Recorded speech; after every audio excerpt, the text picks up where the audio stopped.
pardon me, Secret Club starting on the T side of their choice of map. There we go. Into the first map. Winner of this best of 3 qualifies for the DreamHack Masters Winter, which will be a tier 1 event. Plenty of money on the line. Secret Club managed to pull this off. This would be one hell of not only an upset, but what a great storyline. A team that really weren't expected to do much in these qualifiers have battled and fought tooth and nail to get to this point. And are one step away, and it is a giant step at that. But they have to somehow navigate their way past Team 1. Mulbs alone over on the B side of the map, just spotting the jumping player of Wolfie. You might find out a bit of information and now heads back over to A. This is a stack though, 4-player stack in middle, looking from quad, looking towards long, and PRT taking down one in midair. It's going to go in for a second one. The bomb's been dropped. PRT gets 3, but Wolfie and Classier come straight back in with 2 of their own.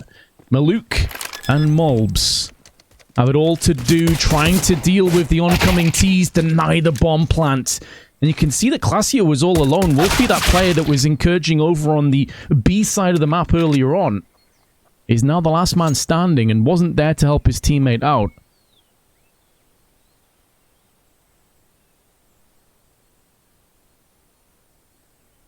And with no control of the bomb, no reason for Team 1 to move off the site. They can stay in position, they can lay in wait, and now they spot Wolfie. He tries to shoulder peek himself into a couple of kills, but it won't be happening. And Team 1 do take first blood.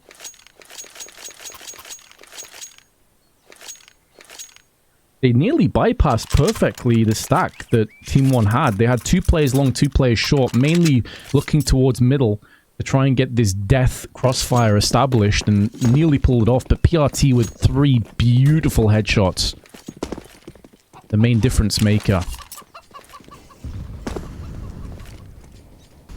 I wonder what that picture is that Wolfie has. It's a really interesting concept art. I thought it was Mundo from League of Legends at first, but I'm pretty sure it's not. I think it has like a police hat on or something.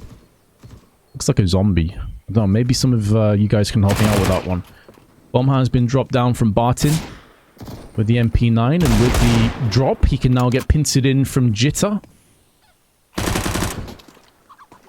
And Pacer from the backside with the UMP sprays in. They do have an MP9 that trades hands, but no Kevlar behind it, so aim punch still very much an issue they have to deal with. It still doesn't look too good in terms of their hopes to get onto a site and get this bomb down, which really was their mission come the start of this round. In terms of winning it, that was a pipe dream.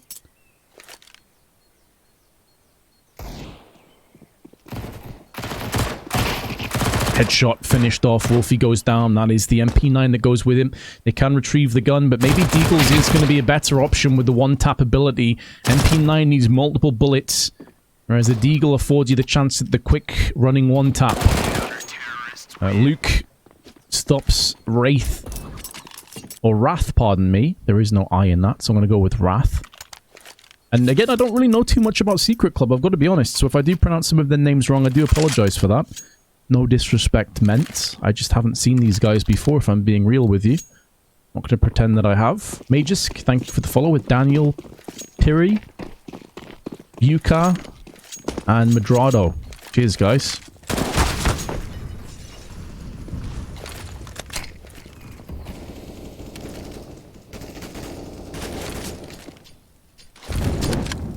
Treating this as a bit of a bonus round, keeping 3 SMGs. Team 1 looking to try and mow down the oncoming T's and pick up their weapons from their corpses. And so far, no early casualties, albeit Maluk has been hit pretty hard. Mulbs up close with the MP9 as Molotov's firing away from him. No one checks the close angle and he gets one. Not able to spray in for a second, but no second player there to help him out. However, that safety net, the early warning system has now been triggered. And in doing so, they flank over 2 players from the CT side over on B.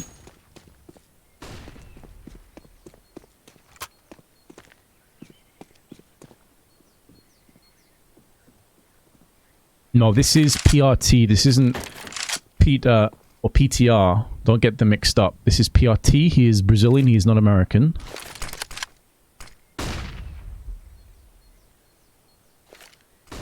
different players entirely.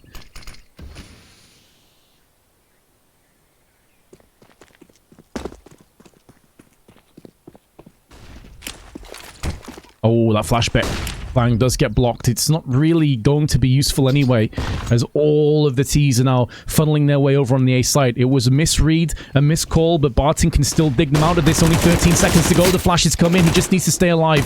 Just stay alive. Give the rest of your team a chance to try and pivot off. And the M4 aim is not on point at all.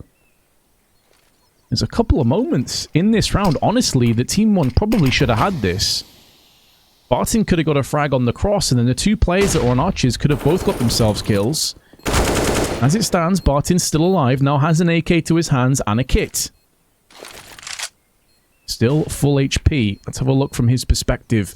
Or he might pull this one off. Well, he decides against it. He wants to try and save this AK instead. They did treat this as a bonus round, and they got a couple of kills with the UMPs and SMGs.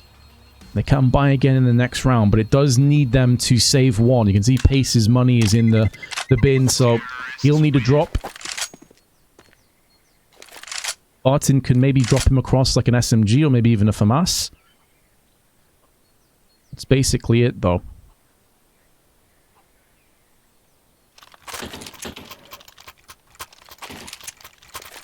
So, here come the drops. Actually drops him an M4 instead. This does put Barton into 0 nades. I was wondering if he'd prioritize the utility over the firepower, and they decided to go for the firepower instead. Maybe this gives you a bit of an insight as to Team 1's confidence when it comes to the individual ability between the two teams, and Wrath lives up to the name with one, but instantly gets quelled. There is aggression down middle. It is PRT, but he gets his head taken clean off by Jitter, who is thinking about more. Maluk gets flashbang, but so does Jitter, and now Barton stands tall and delivers, leaving Wreck alone. Sprayed up through the smoke in the head from Mulbs. And Team 1 aggressive across the map from multiple angles, overwhelming Secret Club, who never really got comfortable. It's a one and done in terms of their wins, and now they go into a force, but it sees 2 pistols. 3 AKs picked up now for the Brazilians. And the Guatemalan, of course, can't forget that.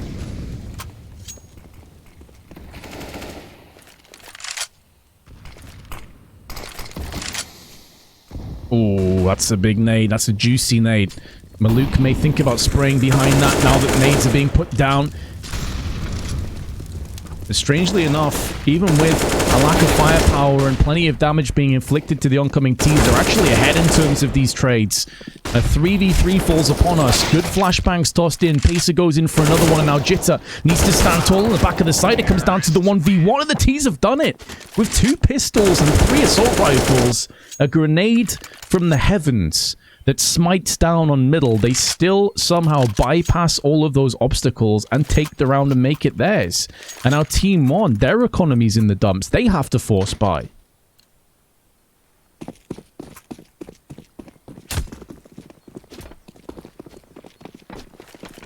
Quite the surprise. I mean, do we have anybody in chat? And I don't say this one disparagingly. I'm just genuinely curious. Do we have anybody in chat that actually believed that Secret Club could win this game? Because I feel like coming into this, they are certainly the underdogs by quite a margin. I haven't looked at the odds or anything like that, but I feel like this would be like an 80% to Team 1. It's that kind of territory that not many people would give Secret much of a chance, especially in the best of 3. If it's a best of 1, then fair enough, but a best of 3, probably not. Now, this is their choice of map, and it's still early days, so I'm not going to get carried away. But would be curious to see if any of you in chat think Secret Club could do this, or if you have any information or intel that you'd like to educate us with. T's now pushing up middle. And it will, by and large, be free real estate, but they still need to get past the Deagle-wielding PRT with his Deeg. Has a good angle, bit of chip, partially through the wall. Saves Jitter from a little bit more hurt. Goes back out again, and there were chances there from PRT. Another day, he maybe lands 1 or 2 headshots, and things could have gone horribly wrong for Secret Club. 30 seconds to go. Barton does connect one, but that's basically it. And when you have 3 players left with no money and you have a bit of Kevlar and Deagles to play with, I'd like to see Team 1 save this. I'm surprised that they're even getting up close, and now Maluk decides against it. He backs away. You don't really gain anything here from Team 1. The chances of you winning from this point are so slim. You have something to work with in the next round. You have some grenades even on the collective utility belt, so just use that. Don't get too antsy with this.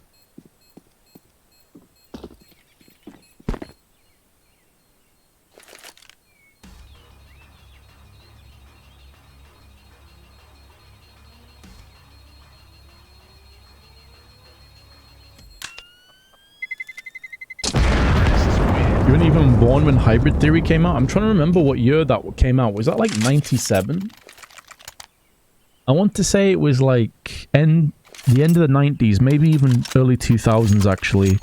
I remember I was in Ireland when I was very young and one of my cousins was born, and it was just when Hybrid Theory came out, so I'm trying to remember what year that would have been.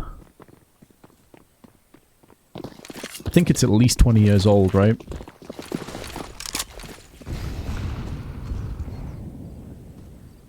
Zaznex, thank you for the follow, mate.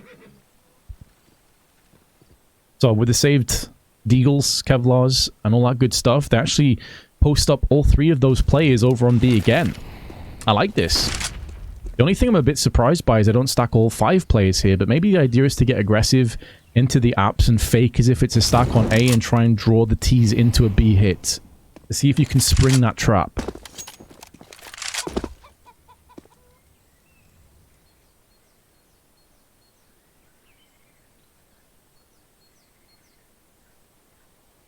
Right, so the shoulder peek comes in, and now this is maybe where the T's are like, hold on a second, they peeked with a USP. Could this be a stack? Do we just hit B instead? And where Team 1 with their 3 Deagles could actually lock this down. If this is the play, and this is all like you know, playing chess with your enemy and trying to outmaneuver them and push them and probe them into positions that you want and manipulate them, this is a huge play now. Pacer, shoulder peeking, spots him. And enough time has elapsed that Secret Club can't really feasibly pull the plug and dip out of here. They have to fully execute. I love what Team 1 has done. They now need to go one step further. The grenades rip in. So much damage inflicted, but Jitter with a quick-fire double frag. With his entries, probably put this round to bed. Love the idea from Team 1. I really do think that's such a cool idea. But the execution wasn't up to scratch. You know, they sprung the trap, but then they found out they were firing blanks. And Secret Club were firing live ammunition. They do take the lead. The Team 1 have rifles.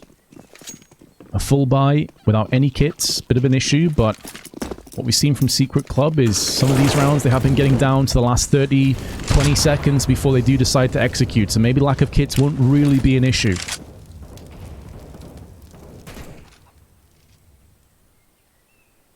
Came out in 2000, there you go. So yeah, we'll be older than quite a few people in chat, I would imagine.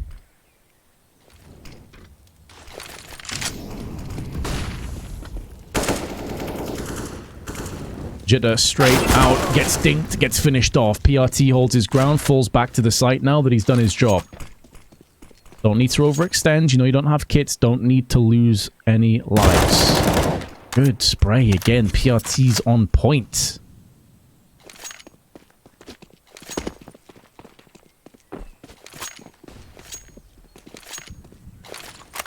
Secret Club. I've decided they want to re-emerge over on the B side of the map where Pacer and Mobs are waiting with their assault rifles. Another good entry, this time from Wrath, and Classier also chips in, so not for the first time. Secret Club's aim, their entries are on point. A 5v3 has quickly turned into a 3v3 post-plant. And remember I mentioned before, lack of kits, lack of grenades, and now they're hemorrhaging losses. PRT. Oh, that spray control. I thought he actually got 2. Barton took the second. So maybe the lack of kits won't be a problem. Wolfie now in a bit of an off angle, gets the first, and he now needs to play time. Molbs, alongside Barton, have been laid to rest, and Wolfie pulls off the 1v2. Beautiful work from Secret Club. And they have some lightning reaction speed when it comes to these entries. They are on point. Team 1 struggling. Surprisingly, really struggling here.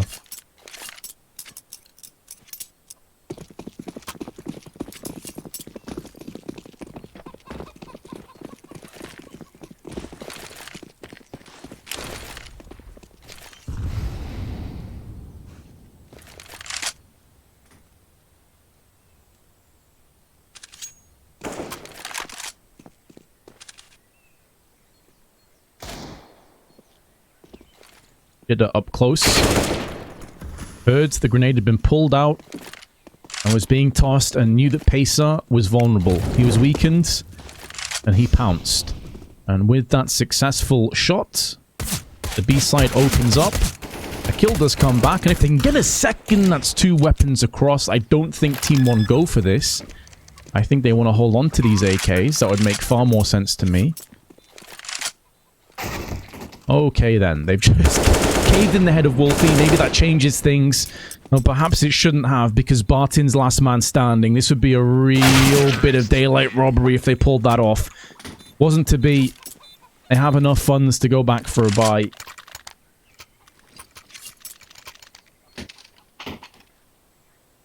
Finn, Philippe, Nascimento, and Robog. Thank you guys for the follows. If I've missed any of you, I do apologize. But I really do appreciate the support, guys. And you guys tuning in. Hopefully you're enjoying yourself. It's a little bit later casting than usual, so there'll be plenty of new faces in here. The right idea from PRT is just a little bit skewed and a little bit off. Secret Club now congregating and looking to make a move onto A, and this is going to be rapid. They need Barton to do some work, and he gets 2, trades across for the AK, replenishes the magazine, and allows him to put more bullets down range, but he's not required because Maluk, with the AWP, is standing tall and delivering a bit of blue on blue there. Just hold off on the fire. Now Team 1 get their 4th round, and it is a clean sweep. They pick up 3 AKs. A huge boost to their economy. On the flip side, Rek now is struggling a little bit for finances, and this is going to put all the last dollars and cents that Secret Club possess into use for this upcoming round. A good chance for Team 1 to get straight back into this.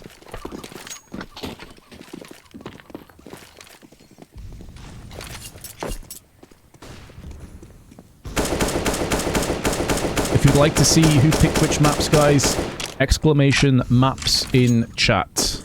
We'll let you know who picked what. This is our first map in this best of 3.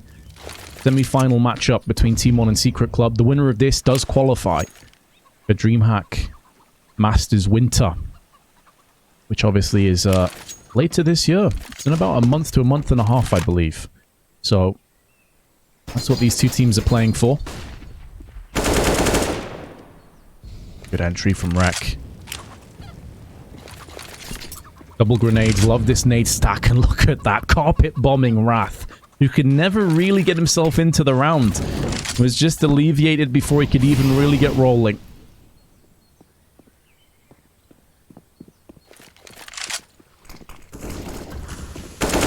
Rek, in the meanwhile, with the AK-47, does get the entry. And this has been a consistent theme from Secret Club. They lose a couple players, but then they just land the headshots. The crispy aim is on point. And then they get post plants from the back of that. Very impressive work from Secret Club. Team 1 on the back foot. They have plenty of guns and grenades to go for this. But in the back of their minds, they'll be thinking, if we lose this, we're in trouble. They will have the economy to buy again. But with this much firepower and 2 AKs, these are weapons you can't afford to spare. Now, here comes the flash. The Molotov behind it lands perfectly into Pit, but he's not going to get pushed behind that Rek. And in doing so, that indecision cost him dearly.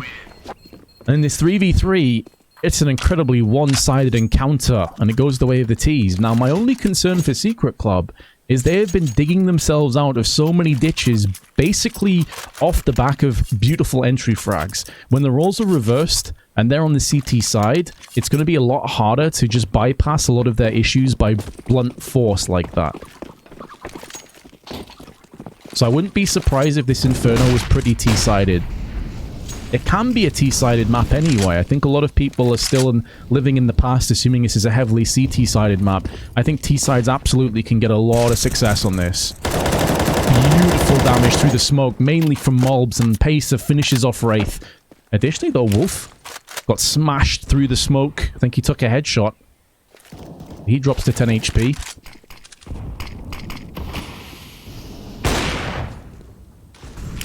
Den, Drite, Dolly, Schraderwolf. Thank you for the follows. If I've missed any of you, I do apologize. But cheers. Flash didn't connect, wasn't needed. PRT's aim more than good enough to contend with the oncoming teams up middle. Jitter with the AK at least gives them a bit of breathing room, and we've been in this position so many times, but Pace's spray could not have been better. 3 kills to his name. Team 1 again have been successful, have bypassed the early pushes and upgrade to a couple of AK-47s, but we have been here before, ladies and gentlemen, and they tend to slip and slide away. The good news, though, is Secret Club don't have a lot to play with in terms of their weapons. They're down to pistols and a few grenades on Wolfie. You at least feel like there's a good chance they'll hold on to it this time.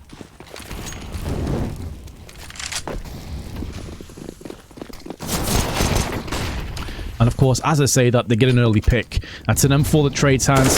Big grenade, though, tossed in. And now Barton trying to spray up the rest alongside Maluk. It was a dodgy start to the round, but it ends without too many issues for Team 1. However, where there's a save, not too far behind it is a buy. And Secret Club have reached that destination, so full AKs in play. Elmo, thank you for the follow, dude.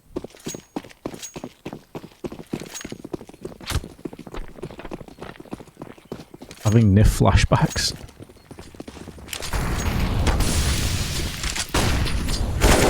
Love this aggression from Secret Club, but it has by and large been swatted away from Mobs and Pacer. 2 kills in quick succession with the smoke behind it, and you can see why Wrath goes for that aggression. He wants to make sure that they can't quite get stabilized, that he can try and keep them off balance and off kilter, but in doing so, his death pretty much puts the final nail in the coffin for any hopes of an incursion from Secret Club. They've lost the bomb, they've lost Wreck, they've lost their position, and they've lost their lives. Team 1 take us to 7 apiece, and the last round, because of no bomb plant, is everyone below $3,000. Maybe they can get a couple Mark 10s in play, maybe a Galil or 2, but in terms of having any real potency, that is a thing of the past for Secret Club. This last round, Galil, Mac 10, and some pistols, that's basically it. Does allow them plenty of grenades, and we saw in that pistol round when they rushed up middle, they did get early success, but look at this. They're actually taking the initiative, Team 1, nading down middle, nading down Banana, and freeing up PRT to go ham with his AK-47, and he will oblige in kind. They've pressured and pushed the T's all the way to the back of T steps. They have conceded 1 player. PRT's life deemed forfeit, but they are able to pick up that weapon from his body and toss it off the map.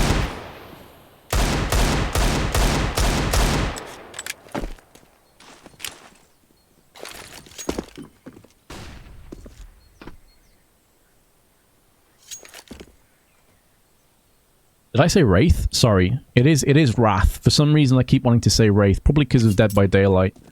I played that game too much. I mean, as far as having a lack of a buy coming into the round, this really isn't a bad result so far for Secret Club. They could still just get completely overwhelmed by Mobs, additionally Pacer on the B site, but this is effectively a 2 versus 4. As all the T's come running in, spray up through there, and the boost up from Mobs looking so good. Plenty of damage through the smoke on top of that, mitigating a lot of the post-plant pressure. And they've completely vented it out. Team 1 will lead at halftime, which is very surprising considering just how brutal this half was looking at some points.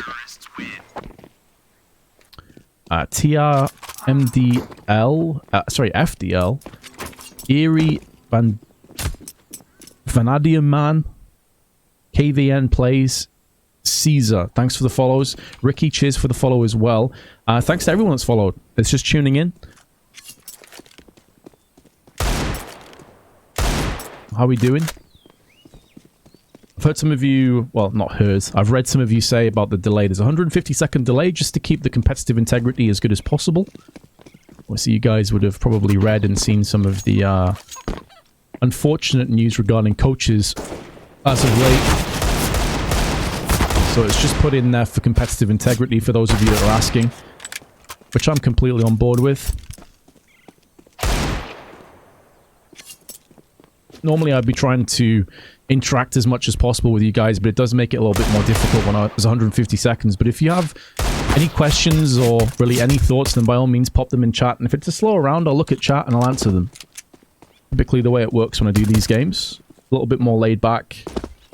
Obviously, if there's some big plays or big moments, I'll give it the respect it deserves.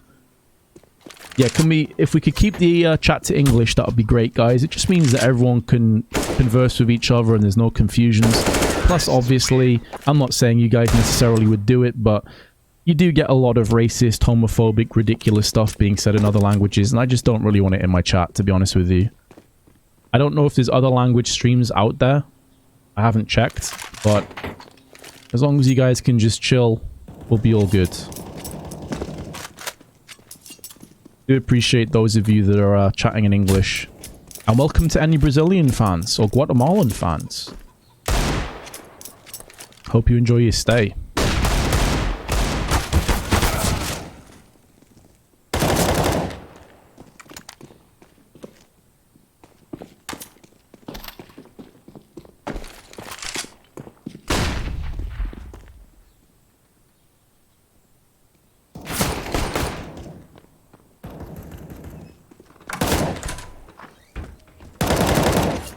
There is another game going on at the same time, guys. I'm just going to quickly alt-tab, so it might look like there's a PowerPoint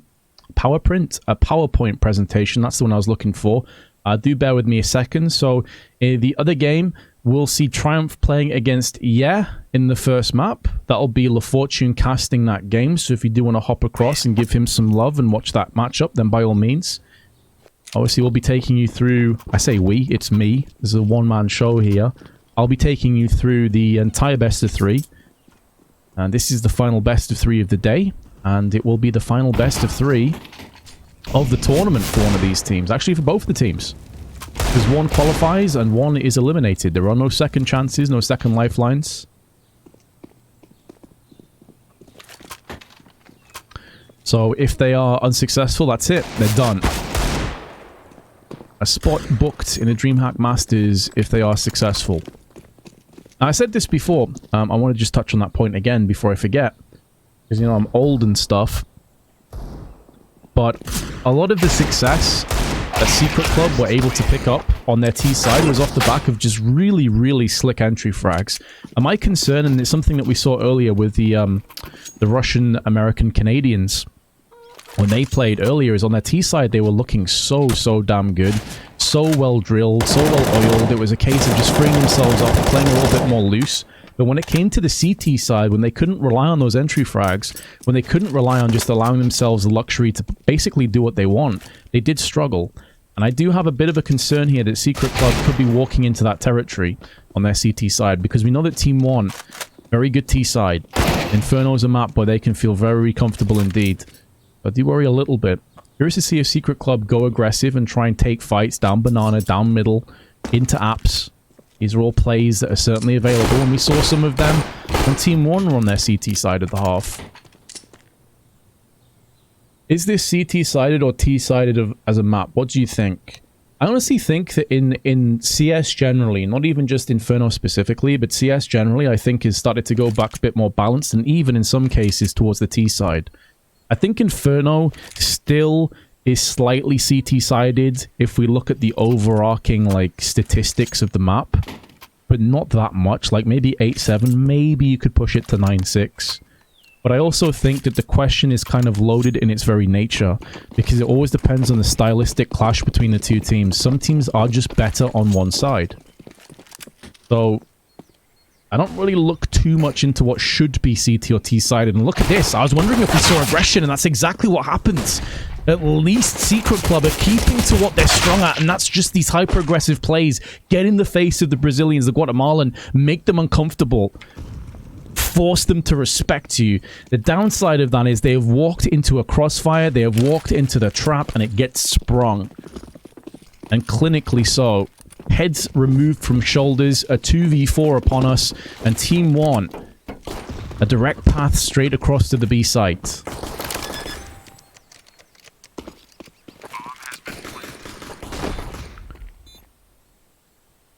Glacier needs to have some impact, you feel, if they want to clutch this round. It's a flashbang, but actually works against Pacer. It works in favor of Glacier, who now goes in for a second and lands it. They have a kit with Wrath. This doable. This very much a possibility now. Glacier goes in for more and lands more. He's picked up 3 already. It all falls upon Wrath against PRT, who is trying to waste as much time as possible, but gets picked off all the same. It's going to be close, but I believe that Wrath has this in the bag, and indeed he does. Team Secret Club have picked up an 8th round and the 2nd pistol in a 2v4 that should never ever have been even close.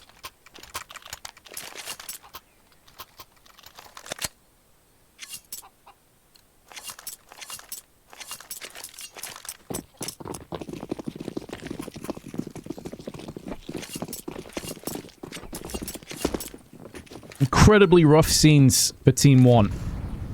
And Secret Club, I thought had bit off more than they could chew with that initial aggression, but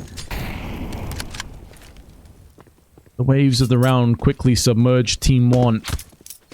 And they did get a post-plant, which allows them some rifles. And a couple of deagles, but that's basically it. Grenade does nothing. No one home.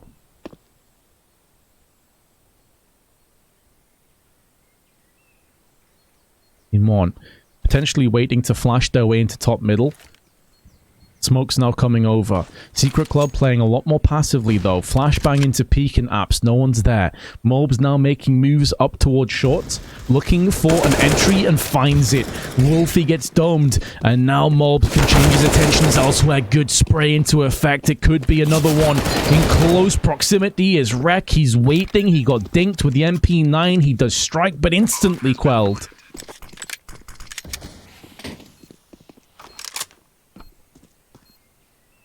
And with the kill, a save will follow. Yeah, I agree. I think the question now of whether something's CT or T-sided isn't really as relevant as it used to be. If we go back a couple years ago, with some of the economy working in very different ways, I think you could feasibly say that most maps are CT-sided. And pretty heavily so. I mean, if you go back long enough to Nuke, it used to be a map where if you picked up 2 or 3 rounds on the T side, you were thinking you had a good half. And how things have changed from those days, and for the better. I would argue a heavily CT-sided map isn't particularly fun to watch, isn't particularly fun to play, and isn't particularly fun from a spectator's or a fan's viewpoint.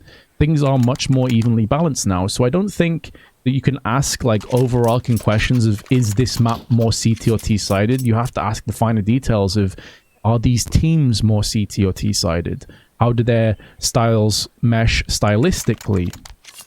And as I said before, what worries me about Secret Club is if they get aggressive, that's great, but eventually Team 1 are going to start to read that. They are going to start to play almost these anti-eco positions. And Secret Club may very well put themselves into an awkward position. As they did in the pistol. They should have lost that round. Team 1, they bounce right back, but that's a round that they've got to win. That'll be something they go back to and watch again and realize where they went wrong.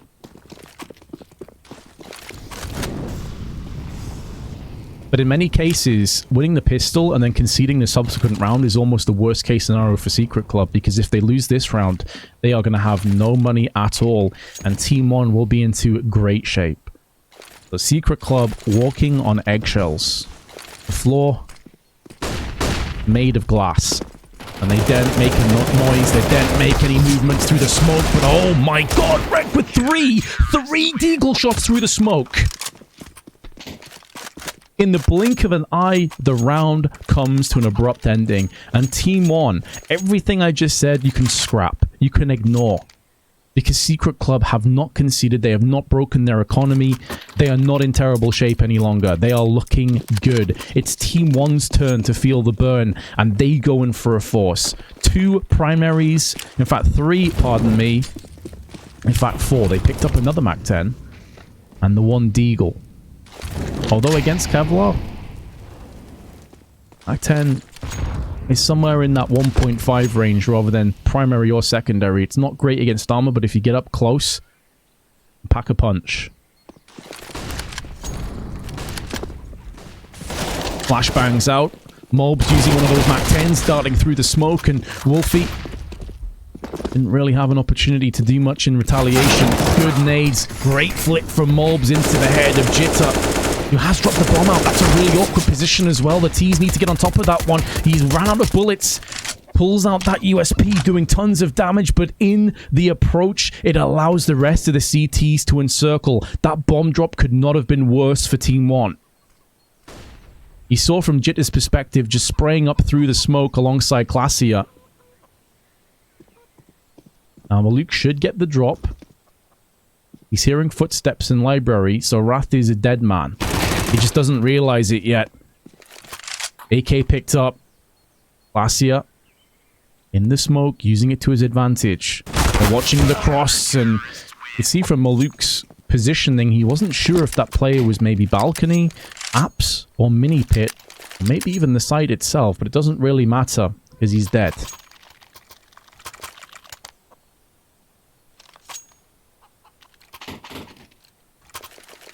But man, that bomb drop was really everything for the round. That put the cat amongst the pigeons. And they feasted. And with that, Team 1 back into just Eagles. Secret with a golden opportunity to extend their lead and really get a stranglehold over their CT side of Inferno.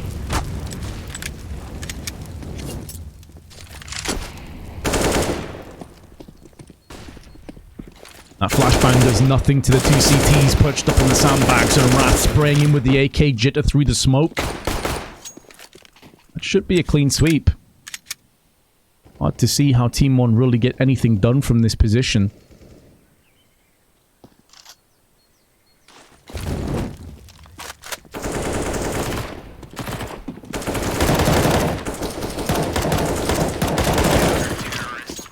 Wolfie with the last 2.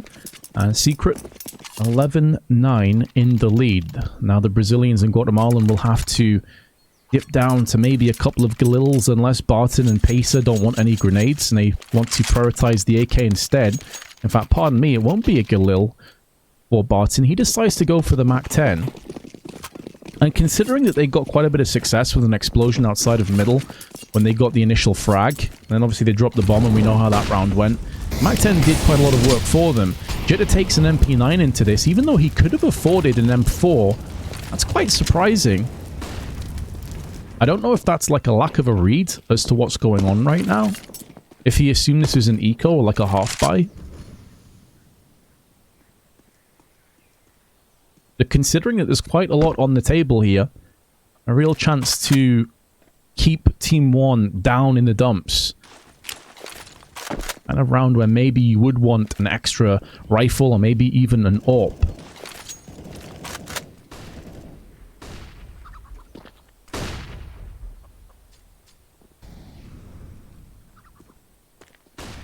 One player over on B will be Wrath, who is now darting away. He was jump peeking and did find the information he was looking for.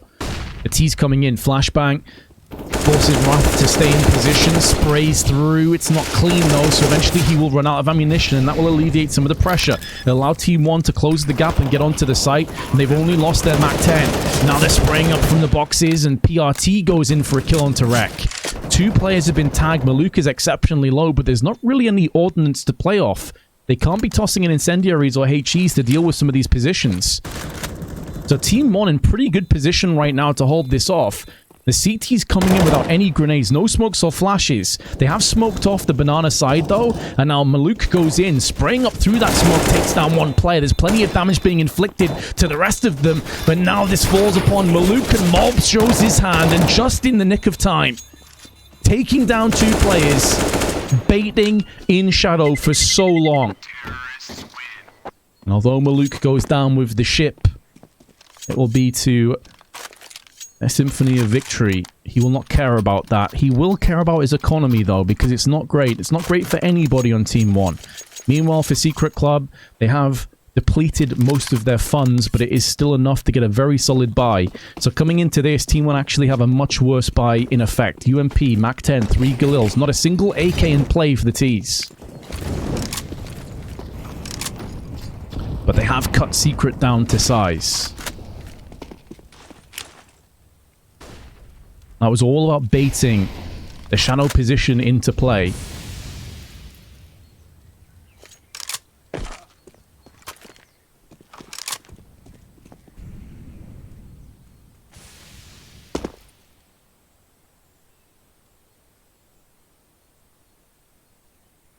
Team 1 perhaps posturing for a fast explosion outside of the balcony.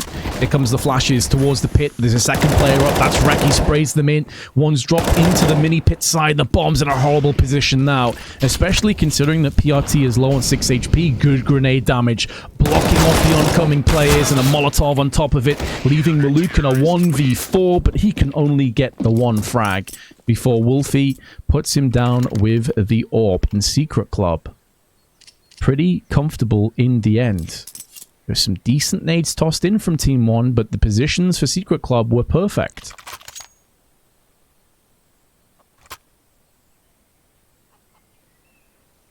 Now, I was having my doubts, I was having my queries, I was having my concerns over Secret Club's CT side. They certainly silenced a lot of my doubts. I will say that Team 1 don't seem like they're playing 100% at the moment, though. Have been some indecisive moments, to say the least. But take nothing away from Secret Club. They've had themselves a solid performance here.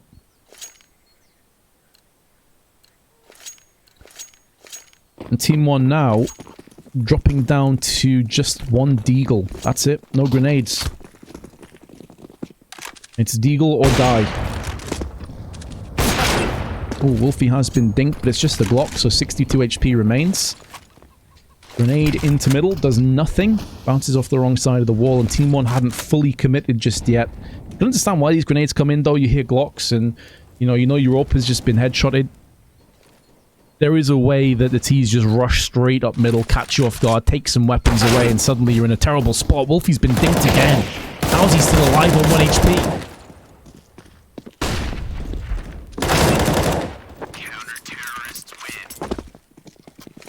One lonely HP separating Wolfie and having to rebuy again.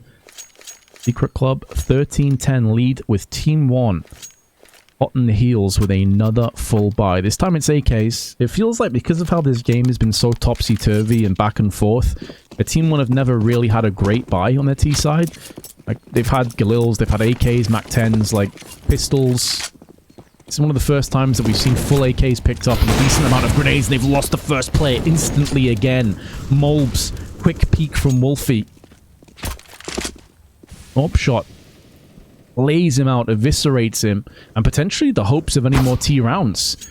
Maluk also getting winged. 19 HP remains, goes for a quick shoulder peek and gets it blown off.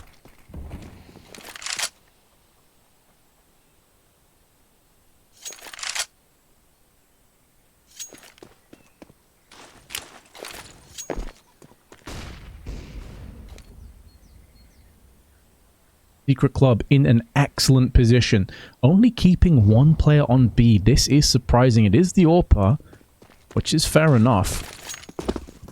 It puts a lot of pressure on the shoulders of their AWP, though. If Wolfie were to miss, and Team 1 can just fully capitalize, it's a 1 versus 4 on this site. And then if it's a clean take, retake could be difficult. There's not any grenades in terms of HEs or incendiaries in play, but now they have a secondary player showing up. That's going to be Wrath, who pushes through the smoke. He goes down. Wolfie still at the back of the site, now showing his hand, and goes down the same way, but it's not a clean take. If they'd taken that without any casualties, Team 1 would be in top shape to just hold this one off. As it stands, though, Maluk down to 19 HP will be taking the AWP. Barton alongside him. Run boost. Oh my goodness, that's beautiful. Jitter gets straight into the ruins. That's some awesome movement. Won't get the upper hand onto any frags for that, but now they've got up close way quicker than they'd probably anticipate, and it all falls upon Maluk, who gets his head removed from Wreck. Slick retake on Secret.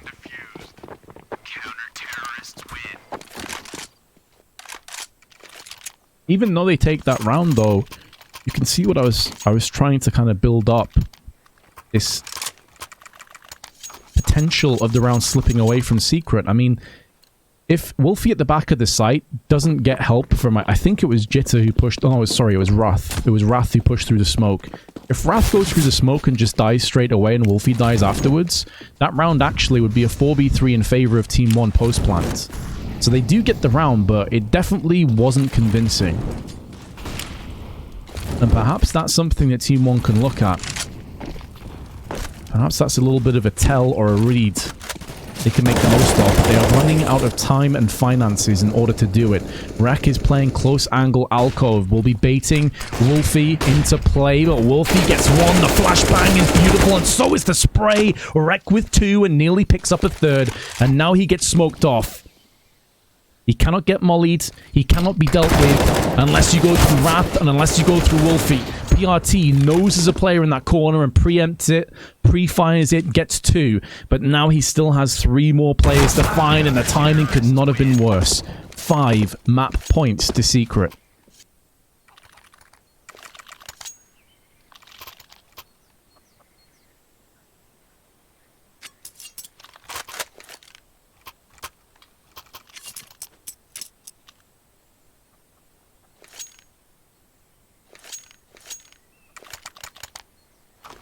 So, timeout again for what could be the final time of our first map.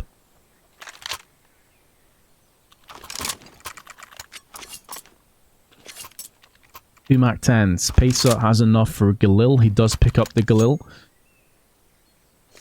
The concerning part of this, though, really is that at the end of the day, Team 1 have been pretty toothless when it comes to their rifle rounds, when it comes to their T rounds. I really thought this would be the side of the map where they shone brighter.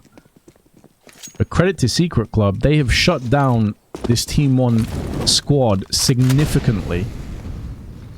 And sure, there's a couple of moments in this game where Team 1 will look back and think, geez, how do we lose that? Like the 2v4 pistol round. There's been a few of those moments that will feel like speed bumps.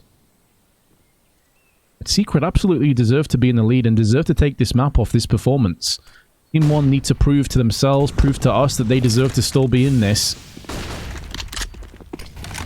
Now they look to try and prove that through ruthless aggression through middle. But so far, the trades are good for Secret Club, and it's another spray up through the smoke.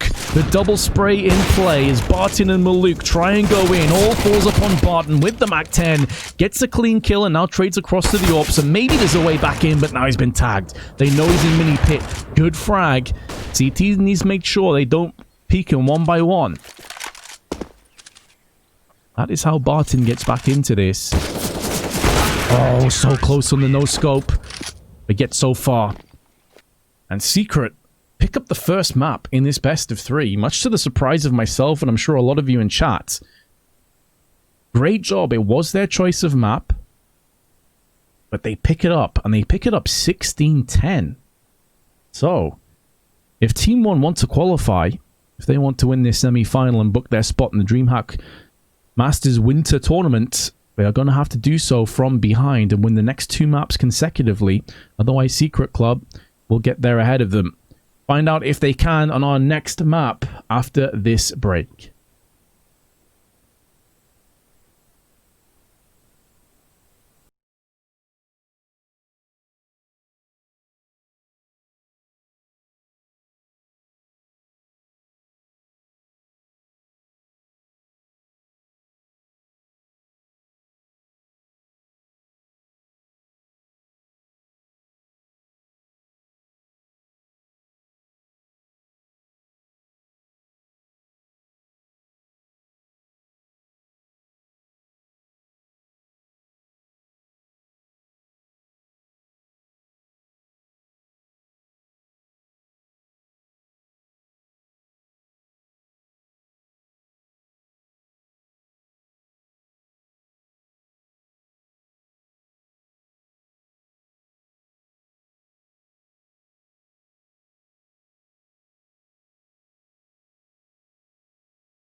Hello, ladies and gents. Welcome back to our live coverage of this best of 3 between Secret Club and Team 1.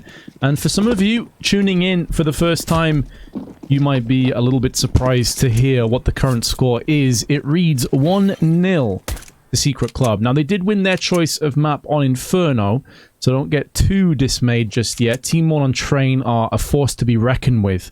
And so I think many people would expect this to be tied up at 1-1, but they have to play from behind and they have to win from here on out. These are the semi-finals, and this is their last chance. If they do lose this map, they're done, and Secret Club would book their spot in DreamHack Masters, which would be a huge result for these guys.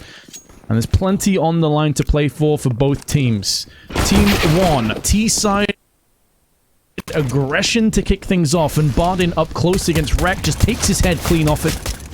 Ooh, Classier through the smoke though does counteract, and now Molb's getting up close and personal with his Glock and all the CTs falling down.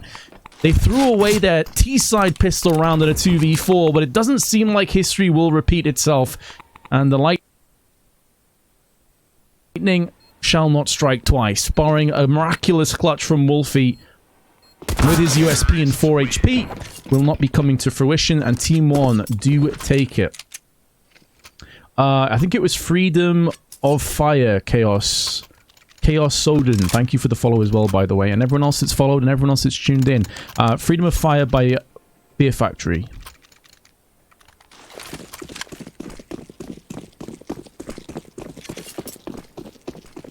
Glad you enjoy the music. Glad you guys are enjoying the stream. The idea behind these is to be a bit more casual, like obviously give the game the respect they deserve, and if there's a big moment then I'll cast it, but a little bit more back and forth. Normally try and treat you guys as my co-caster and bounce questions and ideas off you. With there being a 150-second delay, it's a little bit more difficult, but I try and do what I can. The thing is, there haven't been that many slow rounds in this game where I can really talk over and like a full saver on eco. Both these teams are coming out for blood and looking to bathe in it. Our Team 1 in this round. It was a force buy from Secret Club, and so far it is being dealt with accordingly. The Brazilians and Guatemalan make short work of this defense, and now we should have a save from Secret Club. This should be a bit more of a one-sided, simple, straightforward round. Team 1 probably have a point to prove to themselves more so than anyone else after that Inferno performance. They felt flat, to say the least, on their T side.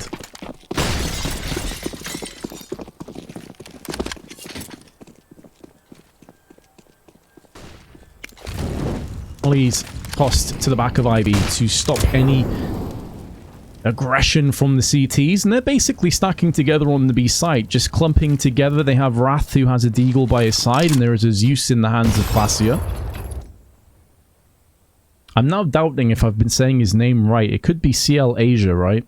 I've been saying Classier, but maybe it is CL Asia. Maybe you guys let me know in chat. If I'm saying his name wrong, I do apologize. I'd rather make sure it's right. The good old classic Pop Dog peek together. A tower of T's come demolish into Pop Dog. Notice that no one is home. 3 players stacked around connector. Fast rotation to either side. They have been smoked off though. And our PRT, who is pretty low, is the only player that's even remotely close to death on the Team 1 side. It's really just been casualties for the CTs. Jitter up close to the P2000. Actually, pardon me, it's the USP. Ooh, nice try. Back with a kill and then an insta-headshot onto Molbs, wishing he had the P250 instead. He'd had 2 frags had he have upgraded the gun. So, 3-0. With the 3-0 start, Secret Club now have 2 orbs, but it's double-class cannon. That is a pretty huge risk, especially when you know that Team 1 still have some SMGs, or more than likely still have SMGs. They have a MAC-10, they have a UMP, and this kind of a buy is tailor-made for situations such as this. I am very much worried for Secret Club. I've got to be honest with you. They're only putting 1 player on B up close, which is Rek. They do have the Overwatch in effect from Wolfie. But it's easy enough to just bypass this with some utility, which they've now tossed down. This puts more pressure on Rek. He's up close, and he needs to have impact with the M4. Spinning left and right, trying to get himself up close, but he gets pincered. Moved around from Bartin's Galil, and then Pacer finishes him off with the rest. The MAC-10 is good, and this is really where the double AWPs are a nightmare to retake with no Kevlar on these two players. Also, because they went for the firepower, they have a lack of utility to come back on the site with. I'd like to see them just get the hell out of here at this point. This investment is way too hefty for you to throw away.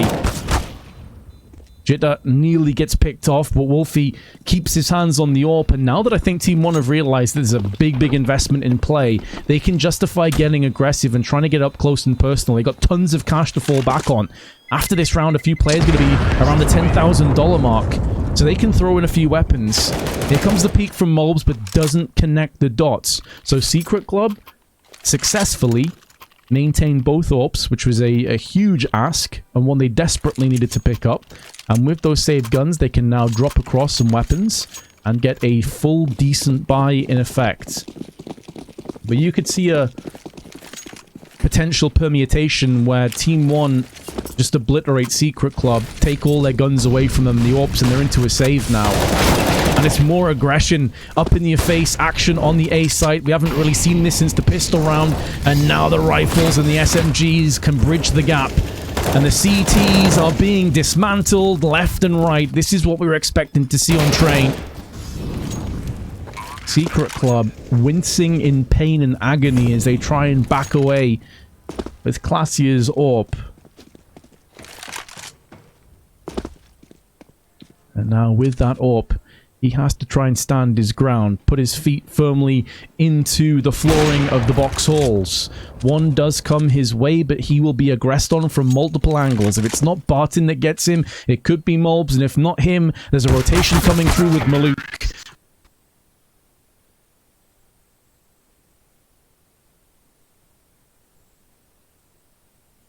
But it is Barton's slow play around the back towards the catwalk that will yield the kill. They can go for another buy, but it would be Rek down to 3,500. This is the problem. We're into round 6, and they've only got 5 kills collectively, averaging 1 kill a round. Hence the booming economy, and both Molbs and Pacer yet to die.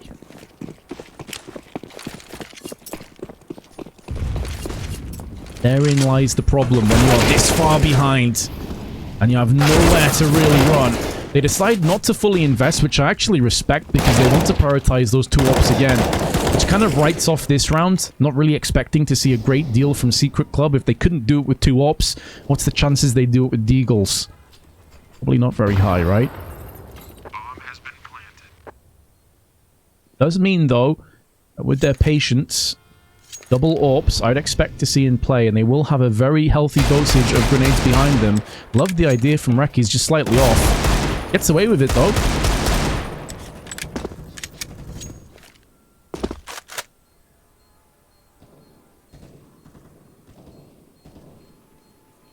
And now Rek tries to change up his avenue of approach to hold on to this M4. And the AK will always triumph at that range, even though PRT was tagged. Wasn't looking good. Now, do we see the double ups again? There's one. Lasia, do you go for the second? I would be surprised if they went for double ops earlier and then didn't here. And they actually don't. I don't know if it was a read. Or if maybe now they're making the read of like, hold on a second. Team 1 have been really aggressive. Playing double ops against super aggressive teams with great utility behind them kind of sucks. It's not a fun experience from an AWPer's perspective, so maybe we should dip down to an AUG instead, which is like this nice middle ground between the M4 and an AWP. Sounds like it's a strange thing to say, but it's more of a longer range assault rifle with the scope on it. And I think AUGs certainly are viable on maps like Train and Dust 2. They're kind of where they excel. When it was incredibly powerful, of course, Train was just ridiculous with AUGs. It wouldn't be out of the normal to just see 4 or 5 AUGs in play.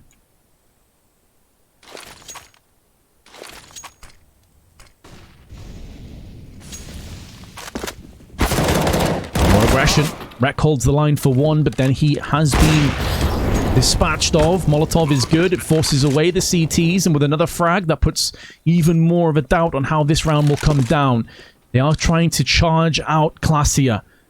Trying to make sure that he cannot save this gun. There's still 2 players stuck on A site. Now they move together, but the timing could not have been worse for Wolfie. They even waited for that potential play, and they still got caught by it. And now Classier shows up with the AUG just in time to deal with Pacer.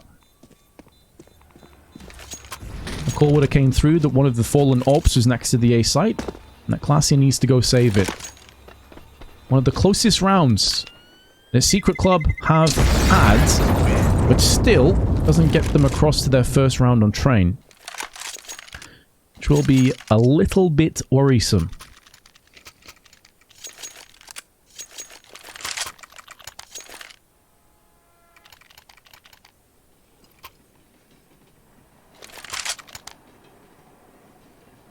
I really appreciate you guys that aren't native English speakers but still make the effort in chat. Thank you very much for that. Helps everyone participate with each other. The reason why I do prefer it to be in English, guys, is because obviously it is an English stream, and most people coming in here are looking for an English stream. And in the past, I used to be very lenient with this stuff, but then people would use the foreign languages that myself and mods didn't understand to say some pretty awful racist and homophobic things. So I'd rather just cut that out entirely, and I appreciate that some of you understand that. It means that everyone can participate, it doesn't alienate anybody. So thanks for your understanding, guys. And Secret Club have an understanding of their economy, and that's that it sucks. So they can't afford to get a good buy into play, and that really does hurt bitterly considering the scoreline. Early trades are good though. Secret have put the AWP to use, which was taken through from the previous round, and a beautiful grenade lands flush on Barton's head. And this the best opportunity that Secret have mustered themselves up, and it seems like they will be able to capitalize on this. Well, Pace's job is to do as much damage as he possibly can on his way out, and if he can clutch a 1v4, all the better for it. But he may get taken down from Wolfie's hands, and that's a 3k. And Secret Club pick up the round. They pick up the round without really too much investment, plus the round loss bonus. That's a big injection of cash. But man, do they need to make this count. Getting around is fine. Can you connect 3 or 4 together, though?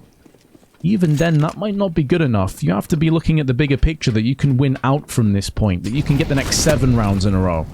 It sounds like a huge amount to ask, but if you want to get close in this half, that's exactly the kind of form you need to land. And Wolfie, again, huge impact with the AWP, jumps down and breaks his legs, but still 19 HP to spare, looking for a potential jump boost. Actually, they don't do that, and Wraith punishes them for it. How did that shot miss? I can only assume that I call him Wraith again. I did, didn't I, because I'm a pleb. I can only assume that Wrath moved just before he pulled the trigger. And because of the movement, that's why the shot missed. But it looked on to me, at least. Oh no, Mobs hasn't been punished and goes in for a second. Rex heads removed and Pacer through the smoke. They turn this round somehow, some way in their favor. But Jitter is still alive, but not for much longer. I asked the question, can Secret Club put rounds back to back? Can they win from here on out? And the answer is a resounding, depressing, deflating no. They cannot. They instantly fall. Their money is shot to pieces. Their utility on Wrath and Jitter down the drain.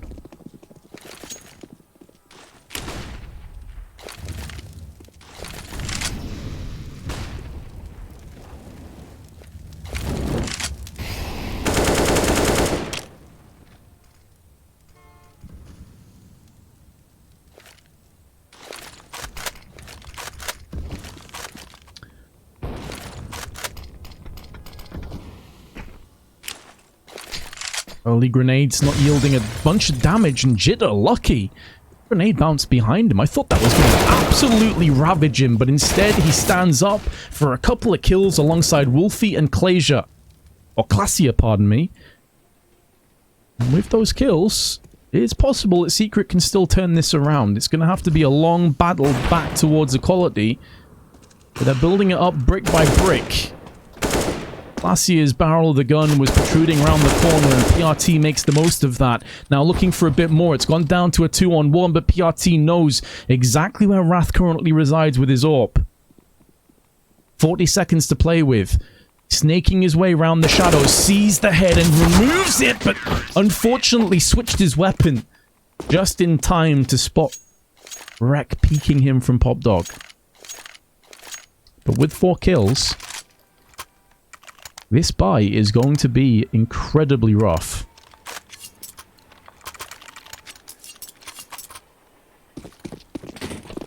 Yeah, I stream a bunch of different games every day. I dip in and if DreamHack asks me to, then I'm happy to get involved with games like this where I commentate. Otherwise, I'm active every single day, play a bunch of different games from like bass guitar to Warzone, World of Warcraft, like all kinds of stuff, dudes. Be good to see some of you in the future as well, even for the stuff that isn't Counter-Strike.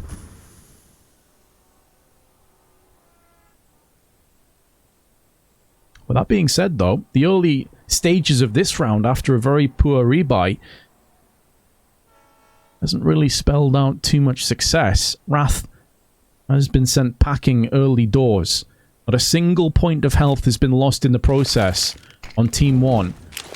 They will healthily be leaping their way onto the B site.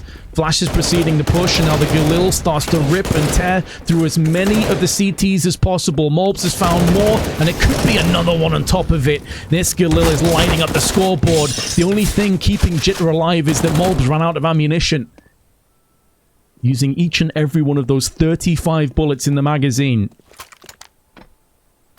And although he takes a brief break through death, his job is done. As is the round. Jitter, 12 HP with a FAMAS, maybe trying to get some exit frags. But I'd be prioritizing my own economy if I were the CTs right about now. That is a very strange decision. When you look at their economy, I know a FAMAS isn't exactly ideal, is it? It's a bit disappointing and depressing if you're saying the best case scenario is we save a FAMAS out of here, but I tell you what's even more depressing is having full USPs and a couple of deagles thrown in the mix. This is where you'd actually like to have a FAMAS. You'd like to have something to play with, and I don't really know what kind of reward you get out of that. Like, Team 1 are in a great spot. Even if he takes down a player, they can still rebuy without any issues at all. Love the aggression, though. Mixing it up a little bit, and they have now got an AK. The downside, though, is that's in Jitter's hands, who doesn't have any Kevlar. They'd like to get that across to Wrath, if they can. And very surprisingly to me, Wrath and Jitter are running together. He could easily give this AK across to his teammate. If Jitter gets tagged, his aim is going to go to the sky, and he's going to have very little impact in this. But he decides better of that. He actually pulls back to save. It's a bit disjointed from the CTs. I don't really have anything to save on Rek, so it makes sense that he'd be taking the next point of call.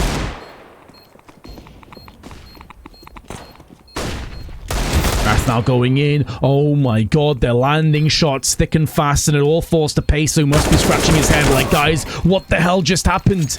There's not going to be enough time for the defuse, but how the actual hell does Secret Club get an AWP and an AK out of this round? I'm genuinely baffled at that outcome.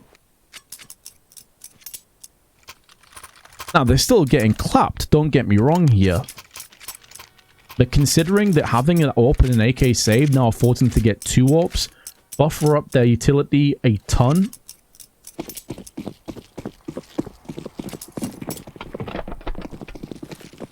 If Secret Club can battle their way back to like 5-10, this is still a winnable game for them. Very odd end to the round, but of course if Team 1 can continue to turn the knife and twist it, it may not end up mattering come the end of this game anyway. A slight hiccup on an otherwise great performance. Grenades going between the two teams, and Bartin may have done Maluk a bit of injustice. I think the Molotov may have actually finished off that frag, but you can't take any prisoners or any chances. And that very much is the summary of this round. No prisoners taken at all. No mercy shown. Secret Club for the second time get themselves around and then instantly fall again. Zero consistency.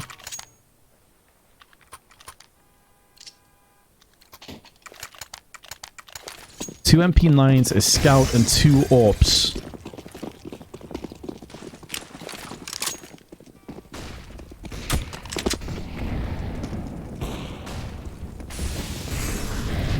Lassio with some aggression. Goes through with Jitter. They have Wrath behind them with the AWP, and everybody barring Rek, who has the scout, actually perched up around the A side. Barton gets dealt with first. A real strange pick and mix buy from the CTs. This is why I'm a bit surprised. I know it sounds like I'm just laying into Secret Club all the time, but there's some decisions that are very odd to me. Like, for example, you have 2 AWPs in play. Why are you sending a scout to watch A alone? Why are you not sending one of your AWPers over there? Because for that very reason, if Reg has an AWP instead of the scout, he just kills that player. He kills Pacer straight away. Like, there's no second chance. You just get murdered. Is that Molotov not going to spread? Oh, it does. Oh, no, Jitter! It's so rough. At least they instantly trade onto Maluk afterwards.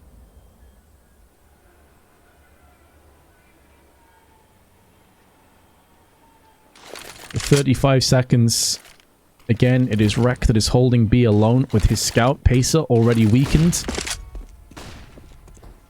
Is going in first. He will be the bomb planter. This affords Mobs to have nearly full HP when the retake comes into play. Pacer, Molotov down. And Rex runs straight into it. What? I'm sorry, what's going on here? Next in line is Wrath, and it's so disjointed. I don't quite understand what I'm watching here, ladies and gents.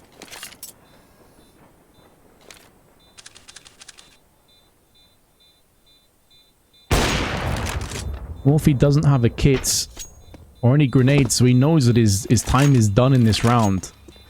He's punched in his last digits. At least he gets a kill on the second one on top of it, but man, there were some real head-scratching moments in this game.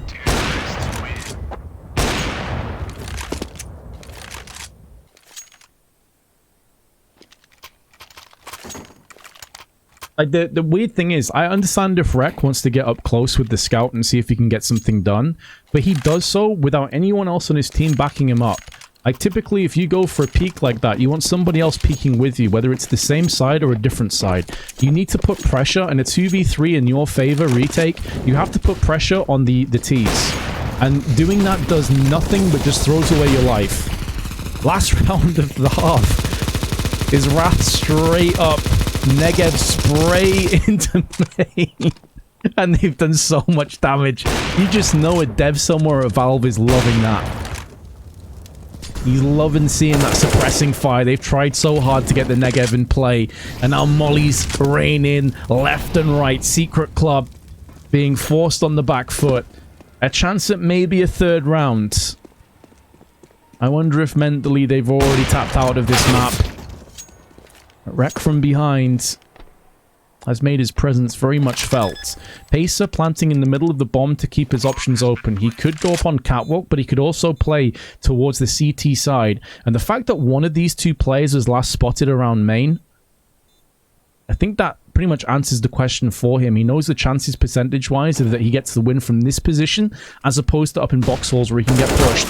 It's another peek from Wrath, but this time the peek is good. And Secret pick up a third.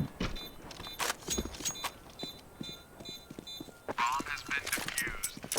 Counter-terrorists win.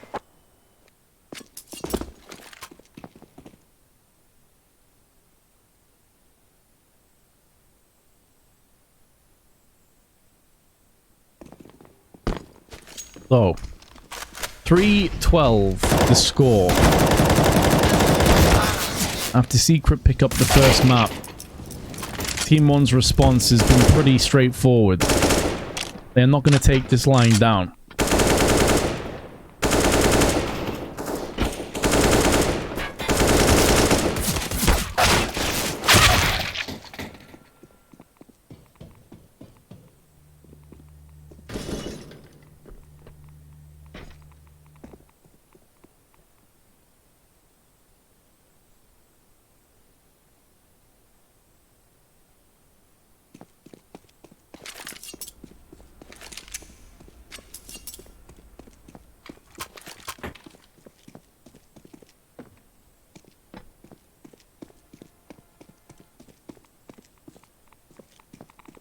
Thank you for the follows, guys. Felix, Stamaria, Masha, Bruno. Thank you, guys. Terrorists win.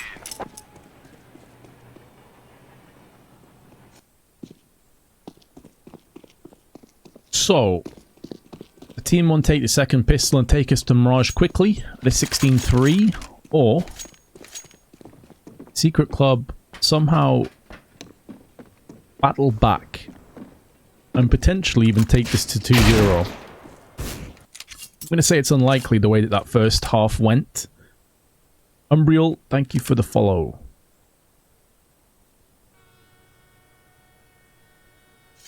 So, here we go. Answers to those questions. Secret Club. Habitat Utility, Classier and Wolfie with smokes and some flashes in to play. Meanwhile, PRT has the Deagle. Pardon, not the Deagle. The defuse kit. And the smoke. Apologies. It is super late here. My brain is kind of melting a little bit. I'm sure you've noticed already. Secrets. Got the P250s, which I'm a big fan of taking P250s into train, especially in Dust 2. I think these maps where there's more open, vast areas, the P250 is actually a really good shout on the T side. It allows you to actually have a fighting chance at range against the USPs. Because instead of just getting battered, like if both players land a headshot, and it's a USP versus Glock, the USP just wins, of course. So it gives you more of a fighting chance. Barton's aim, not quite there, but at least the information will be gathered instead. Good off angle from Wolfie, who now spots Pacer. Has dished out the damage. Barton now making up for those previous misses. Wolfie needs to make sure he doesn't overextend.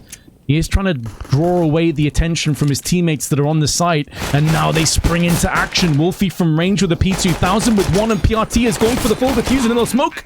And he gets it! What?!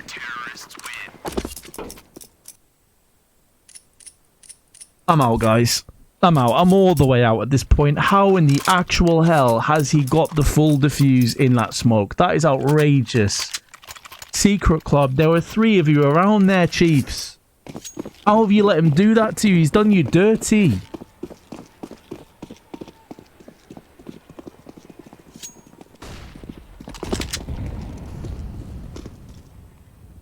Absolutely devastating scenes if you're Secret Club. And if it wasn't bad enough, that has got to be like the most brutal outcome. Thing is though, Jitter doesn't really care.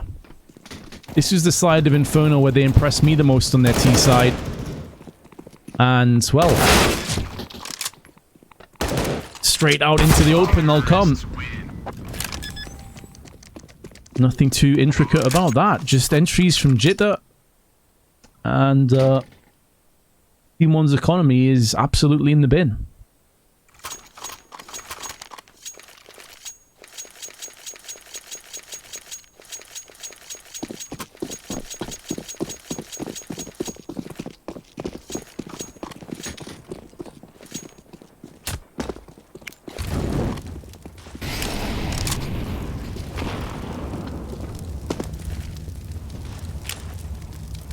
So this DreamHack Masters Winter Semi-Finals continues to twist and turn. Some odd decisions, some odd rounds.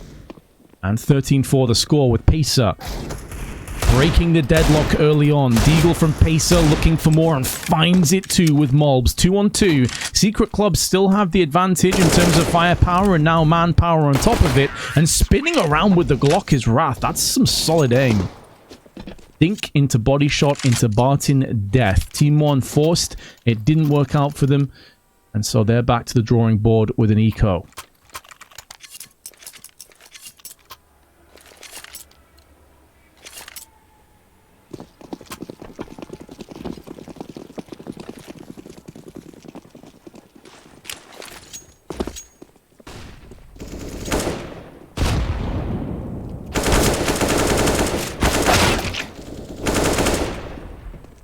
Nice spray from Wreck and Wrath. They have lost 1 from the USPs, which is 1 too many, really.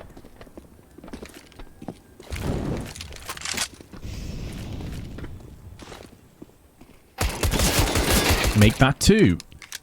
The RT can still pick up that AK. White swings in and Wrath has dispatched of him. 3 kills with USP is really not too bad.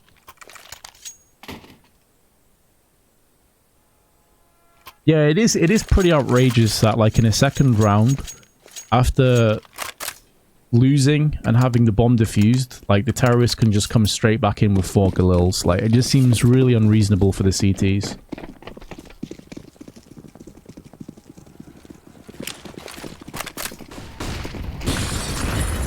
It's another reason why I think the overall ebbs and flow of how sided the Counter-Strike is gone back more towards T, like at least balanced, but in some cases actually favors the T, because of all of these like potential pitfalls that you have to deal with. And when you have 5 players that can basically rush together, the chances of not getting a bomb plant is fairly low. I feel like the CTs always start in like a really rough shape, and then gradually as the half goes on, they start to pick up more and more rounds. Once like their economy starts to get set, they start to get better buys like this one. Spray with the AK, Wreck though. And sprayed out himself. Classier doing a decent amount of damage. He's getting chipped away from the Molotov. Pacer on the retrieval. And now it all falls down to Wolfie, who's been caught in no man's land, and the AUG will spray him out. PRT with a quick-fire double to round off a 14th Team 1 lead, 14-6. Secret Club with the buy and with a decent economy behind it will have no issues going back in again. Quite curious if they'll go for an AWP, though. And you'd think that they probably would want to go for an AWP on the T side, but they've been so fast in how they've approached these T halves. And maybe keeping the AKs would be the way forward, but Wolfie has picked up the AWP, fair enough.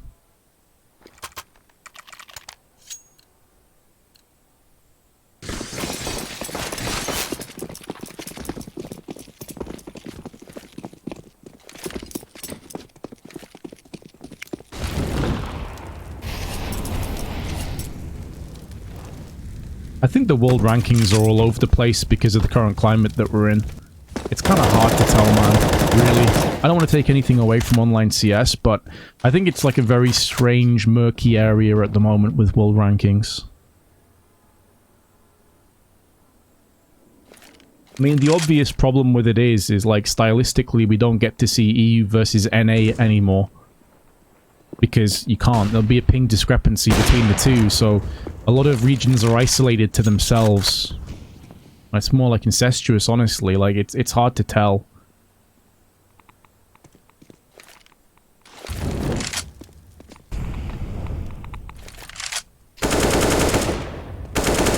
Team 1 have lost the first 2 players, and Jitter sees the barrel. It's going to be a third Jitter with 2 entries. Team 1 cannot get into this CT half. And this is off the back of winning, and this is very reminiscent to how Secret Club CT side started off. They had early success, instantly got broken down, were kept in the dumps, and constantly kept at arm's reach, could never get consistency.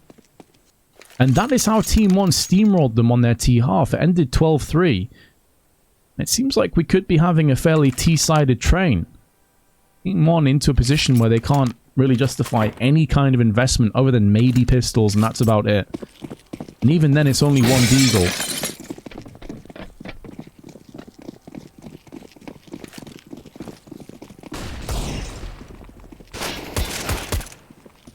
Oh dear, Jitter. You see from Rex's perspective, just this spider's web of electricity fires towards him, but it doesn't connect. Won't be caught in that. Oh my god, Barton. Surely Secret Club don't concede this round. Wolfie has 35 HP. A bullet anywhere on him. He's a dead man. And Barton has put the bullet down range. Secret Club have been dismantled, destroyed, and devastated. And now Team 1 have 8 opportunities to win their choice of map. And it comes out of nowhere. Keep in mind, that was 1 Deagle, 1 Zeus, and full USPs. That is outrageous that Team 1 have picked up that round. I cannot quite believe what I've just witnessed.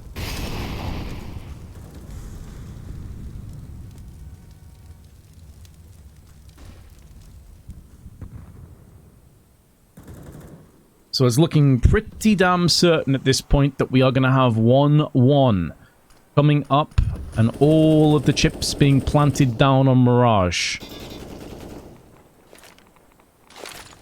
Qualification, the DreamHack Masters is looming overhead, and Team 1 are just a couple steps away from taking us to a third deciding map. The HEs from range, landing downtown onto Wolfie, leaving Jitter, who's had some great entry frags, but he will get no more from this map.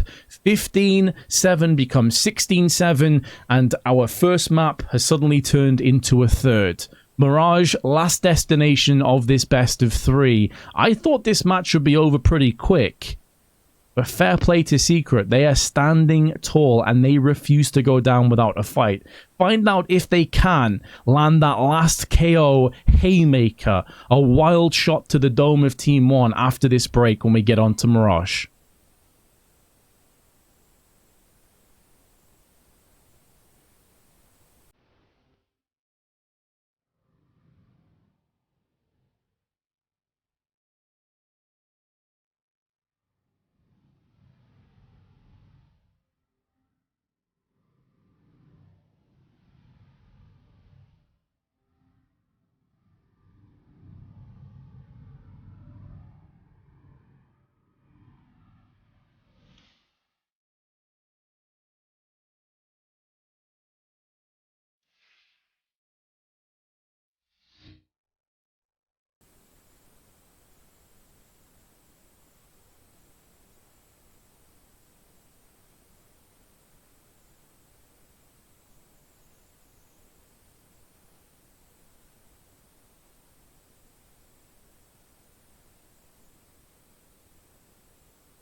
So here it is, ladies and gentlemen. Our third final map of our semi-finals between Secret Club and Team 1. It has been a far closer game than I really gave Secret Club credit for. And for that, I am happy to be stood corrected. I do feel like their best chance was Inferno, and they did win that 16-10. Train, they got battered, but honestly, had it not have been for some big moments from Barton with the Desert Eagle, that could have been a much closer scoreline, because their CT side, I'll be honest, looked pretty weak. They won 12-3 in the first half, and then were slipping and sliding all over the place on their CT side, but thanks to Barton's brilliance, they weathered all of those problems and somehow got through relatively unscathed. And now, Mirage, our final resting place, the final destination for one of these two teams, the other of which will qualify for the Masters event that's just round the corner. There's another semi-finals being played simultaneously. La Fortune is casting that, so if you want to watch Yeah versus Triumph, go watch that one. It will be on HLTV for you. But we are into the thick of the action in our best of 3 semi-finals, and Team 1 are laying out Secret Club with such pace and such venom. Glocks all the way. Rek has landed one before he's traded, and then Barton puts the final kill down. Team 1 pick it up. Do I think that Secret will win, or they have a chance? I've seen a few of you asking in chat. Honestly, I think they've got a chance. They've got a chance, but it's pretty slim. I'd say that Team 1 are favourites to take this map, just as they were favourites to take the entire best of 3. I will say, though, as I said before, that I think Secret Club have proved a lot of naysayers wrong. They've certainly given me a bit more doubt than what I came into this game with, but I still think that Team 1, let's say 70% of the time, probably win this map. Does give Secret Club a chance, though. But the pistols were a big part of that deal, and they've been taken off the table, but so are Team 1, the spraying from Rex UMP, turning the tides of this fight, and very well the start of this map. Unless they still get quelled and quashed from these mollies, Rex survives on 2 HP, nearly fragged out from the molly. And now Jitter tagged down to a lowly 12. Team 1 still in this, it would seem. Flashbang towards Get Right as Maluk with a MAC-10 from range puts down some serious firepower, and now Barton stands against 2 players that are coming up against him. Smoke is too far to the deep side to really bother him, but Wolfie's AK neutralizes Team 1, and Secret Club bounce right back into a round. Counter-terrorists win. That force has been a success, and now Team 1 to go back to the drawing board and figure out, do we want to force? We know that Secret Club's economy is not exactly the greatest, but already early on, a lot of doubt creeping up into the back of the Brazilian, the Guatemalan's mind. If you have just joined the stream for the first time tonight, welcome. It is 1-1, not just in the scoreline on Mirage, but at the overall scoreline of the best of 3. Inferno finished 16-10. The Secret. Team 1 won Train, 16-7. And now we are on Mirage, which is kicking off nicely for Secret Club, assuming that they can hold on from here, which is looking good. Things are starting to pick up a bit of pace. Team 1 pushed back. They do have a player in amongst the thick of the action that is trying to rotate around the back of the CTs, and maybe if Malbs can get some pain batched across some of these CTs, they have a way forward. Luke's now been spotted. Malbs, who was waiting in the corner, gets one, nearly with a second, but they were looking to try and pincer in and sweep through the murder hole in conjunction with Malbs' position, and it nearly paid off for them. They got the one. That second player from Murder Hole was a little bit too slow, though. He was trying to stop the push out from Marketplace. A little bit awkward, but the force buy from Team 1 has been dealt with.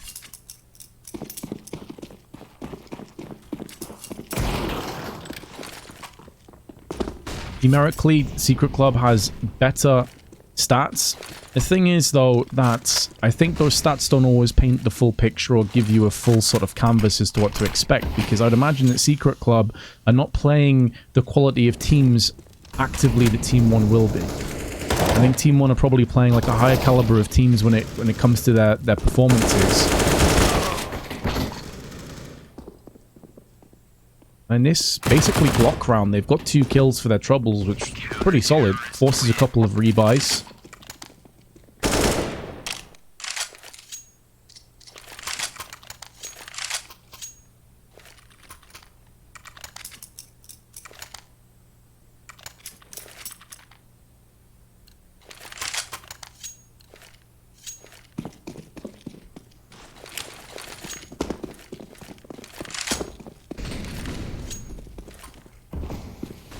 So, AK's up against an MP9 and the Galil. Far from ideal, but Secret Club, it's a bonus round. If they were to win this, it puts them in great shape for their CT side of things. And considering that the CT side from Team 1 in both the previous maps has been really lackluster, you feel like they need to post up a pretty good performance here on the T half. Bartin, AK, straight in, drills into the cranium, and now Rek has some aggression and manages to dip out of there. That's a real drive-by. He gets a second as well, and now Jitter can stand up to dispatch of a couple players. But with Rek's 2k, a really clean 2k at that, still has over half of his HP. He has control of the bomb. And while the T's focus their attention towards ramp, it does free up Classier and his Galil to move in a little bit closer. That's a HE, it's not a flashbang. But Rek on the receiving end of punishment, and the AK makes short work of him. Classier now about to show up on the CT boxes, gets the drop onto PRT, but with 2 HP remaining, the Brazilian comes out swinging. Secret Club, that bonus round ends up costing more than they were hoping for. Now have to fill in the blanks, fill in the gaps of what remains of their finances.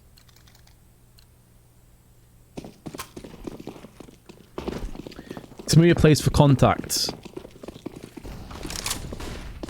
Got a chance to cast them pretty recently. Seemed like a very interesting team. I'm curious to see where they go in the future. Team 1 with the opening pick. They were to be successful into this round. Things would fall nicely into place for them. It would force Secret into an eco. You must have a good idea that's the case. But what we've seen from Rek so far, he seems like a very handy player when it comes to ramp, and he's shown his hand again. M4, clean spray, now joining his teammates. They have a crossfire getting established, and there's another player in sandwich, but he's been locked down. Meanwhile, carnage ensues as Mobs tries his best, but gets taken out from Classier's MP9. Such a scrappy fight, back and forth. I didn't even have my boomer fingers ready in time to switch camera angles a few times there, because everyone just got destroyed. Now, Team 1 have some options. They took down 4 players and must have a good idea that the economy of the CTs is pretty rough. But it comes back to that risk versus reward. Is it worth us forcing up and having a Galil or 2 and not too much else? But knowing that if we win this round, we reset Secret entirely. But however, if we lose the round, then Secret have a good chance of getting 6 or 7 rounds to 2. Now, they've made the decision that it is worthwhile.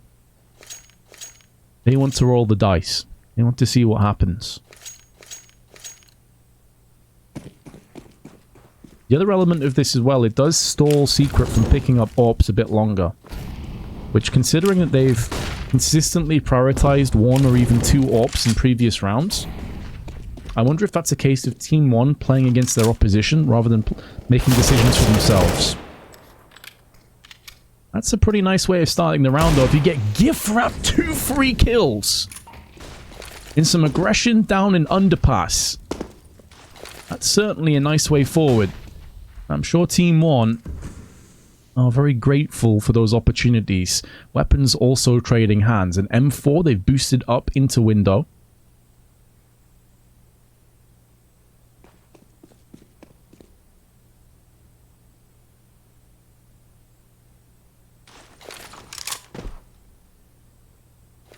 Now, Molb's very, very low indeed. On a lowly 4 HP. He'd like to give that gun across to one of his teammates, but he's actually miles away from everyone else. Wreck, MP9. Spray is good. Needs to stay alive. He knows that his team will have him covered if he can just give them a foundation to build off. Smoke's now clearing in connector. Wreck could get mobile again with his SMG, but his teammate gets flashed and fragged by Pacer. 30 seconds.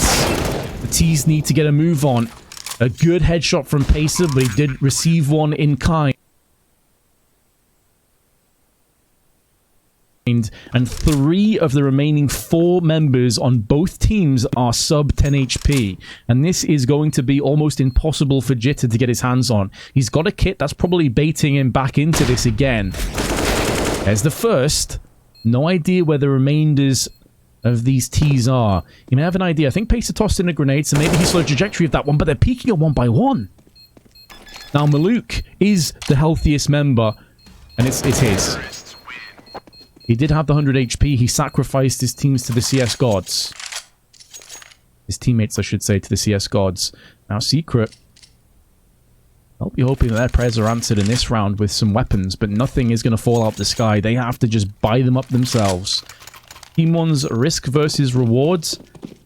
That balance on the scales that they were thinking about. Well, here's the reward that they were so desperate for. Thing is, though, they need to make the most of this momentary weakness. PRT goes straight in, sprays them both down. I believe that was a double stack underpass.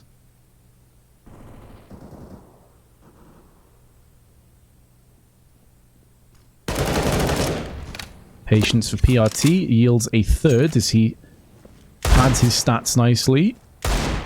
Solid 1 dig from Rek. Rek's really impressed me, I've got to say. I don't really know anything about the guy, I'll be real. Not a player that I've ever commentated before. I don't think I've ever seen him play before. But he's landed some really, really nice shots. Clearly he's got good aim on him.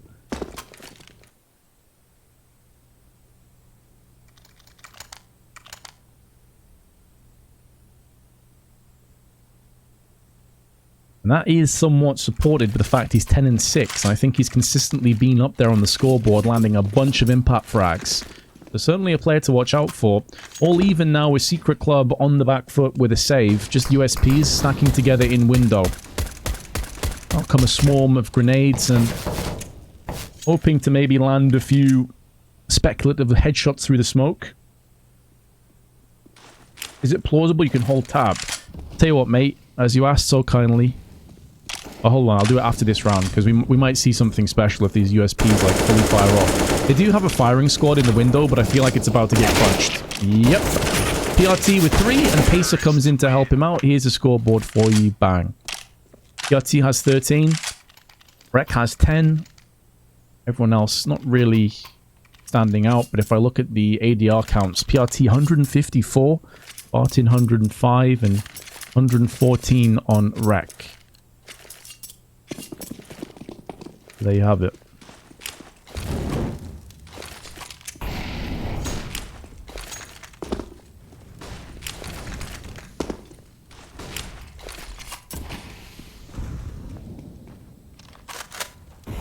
As we cruise into the 10th round, Secret Club have a distinct lack of utility.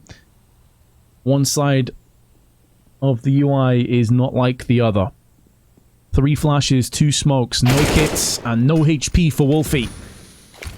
Decapitated by Pace's AK-47, and Jitter actually caught from that molly. It didn't burn him, it landed on him.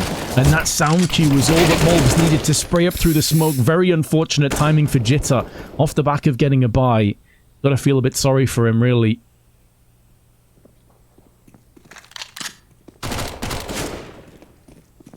And with his death, another round falls into place. Team 1 seemingly, after that first map performance, didn't really wake up. Didn't really seem like they were the team that we were expecting to witness today. But it seems like things have taken a sharp turn for the better.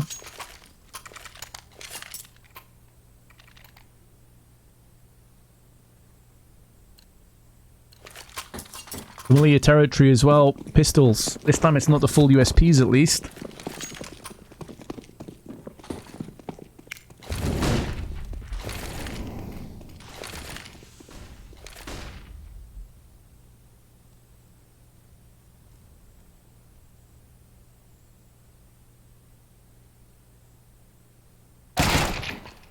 Ooh, big AK.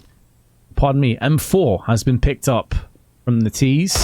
And a deagle headshot to Maluk. And if he decides to go courageous into B-Apps, there will be an AWP there. Now, PRT knows this. Tosses in the Molotov, tries to force away the CTs from salvaging the weapon. Smoke will be put down as well. He doesn't want to overextend and potentially throw his life away. Yep, tosses the AWP away, although it hasn't actually gone the right side of the window. Does he realize it? I don't think he realized it actually hasn't gone out of bounds. He has his attention elsewhere. Instead of trying to go back and save the gun, he wants to outright win this round because the rest of his team have now showed up. And with some headshots alongside them, it's looking good, but Classier taking down the first. And Pisa with the headshot connecting into Marketplace. Team 1 actually salvaged that after it was looking like it was going to slip away. The first 2 picks went the way of Secret Club. It was a 3v5.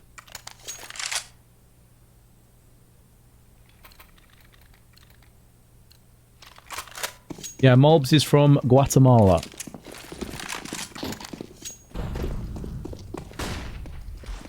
That's a good point. He is playing on 85 ping. So fair play to him. He's standing tall and actually delivering.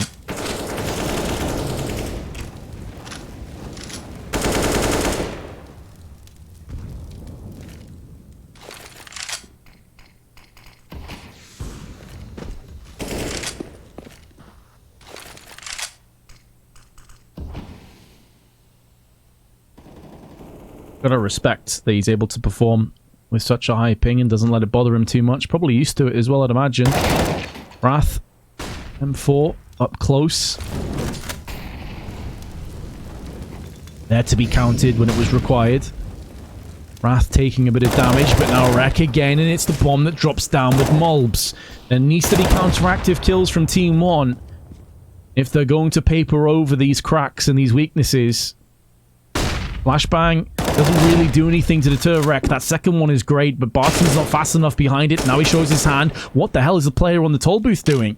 Was Wolfie flashed as well? Did he switch weapons? I'm not entirely sure, but he should have had him dead to rights. Somehow Barton is still in this round. The downside is the bomb wasn't there for him, so he knew he had to cross back over again. And so he extended to see if he can maybe take it down to a 1v1. Cheers, Drite. The thing is with these games, like, typically the viewership goes up quite a bit. Because obviously you guys are interested to see what happens. You want to watch your favorite team? You want to watch some CS? But it's great to have you guys on board. I don't normally cast it this time, so my brain's a little bit fried. Obviously, understandably for these guys, it's 5, 6, 7 hours behind UK time. But here it is currently 4:15 in the morning. So there's plenty of Europeans that are watching right now, so cheers for tuning in. Of course, anyone that's around the world, wherever the time may be. Team 1, though, do have the opening pick one more time. And it feels like when Secret Club lose the first player on the CT side of Mirage, they really struggle. I think they're a team that need to get the first, and they need to lead in these advantages.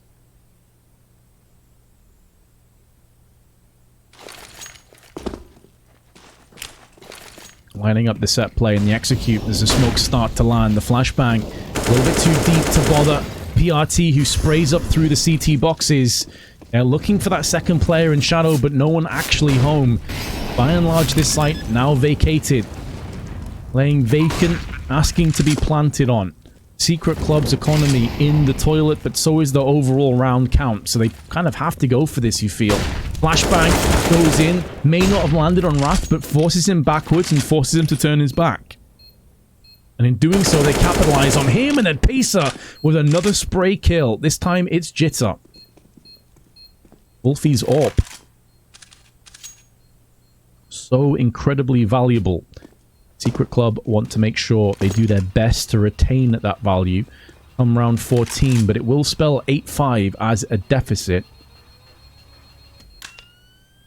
Considering that this is the last map, there are no more chances for Secret Club.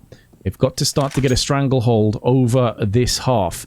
Now, at least they have saved the AWP, so it gives them a few options to play with. It gives them a little bit of a power play. Downside for Wolfie is he doesn't really have a great spawn to peek middle or really to peek down ramp. Or Palace. These are all very possible chances. Even B-Apps. I mean, honestly, he has a pretty garbage spawn for just anything. They don't fully invest behind him. Their round loss is pretty decent right about now, so they can buy down to these Deagles and Kevlar, but Wolfie still decides to peek. And does get rewarded for that.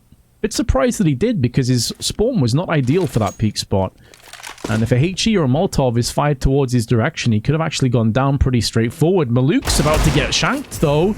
Or perhaps not shanked, just shot instead. Spared the embarrassment from Wrath, who didn't want to take any chances that he was about to get swept up from a slow peeking player from the T side of the apps. And what a round this is turning out to be. AWPs picked up from the corpses of Team 1.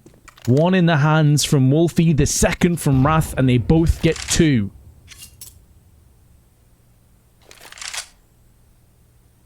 Leaves PRT with the arduous task of trying to salvage this round, and he will stumble to the hands of Wrath. Aggression through underpass, good to yield the kill. They turn that into more, and our Team 1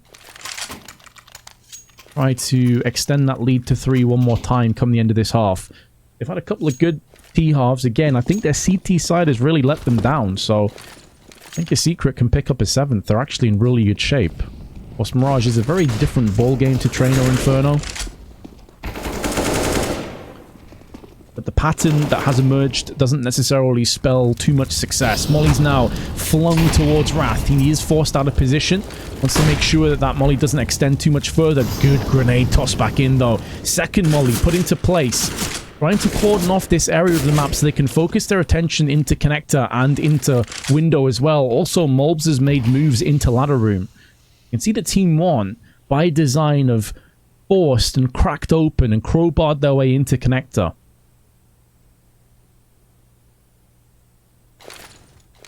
Could be mounting the misery momentarily. Unless Secret are careful. A flick shot not on point, but the Molly forces him out of position, and Rek goes back in for more with Classier. Both of them landing 2 kills in as many seconds. Team 1's hopes for this round have been completely and utterly smashed. Malbs shooting out the safety net of the vent, and, well, Secret Club, they will have a 7th come the end of this half, which is really surprising considering how badly this started. They were getting steamrolled early on in the half. It was looking like at bare minimum Team 1 were going to get 10 rounds. And potentially 11 or 12. So for Secret to bring this back to 8-7 in itself is really impressive.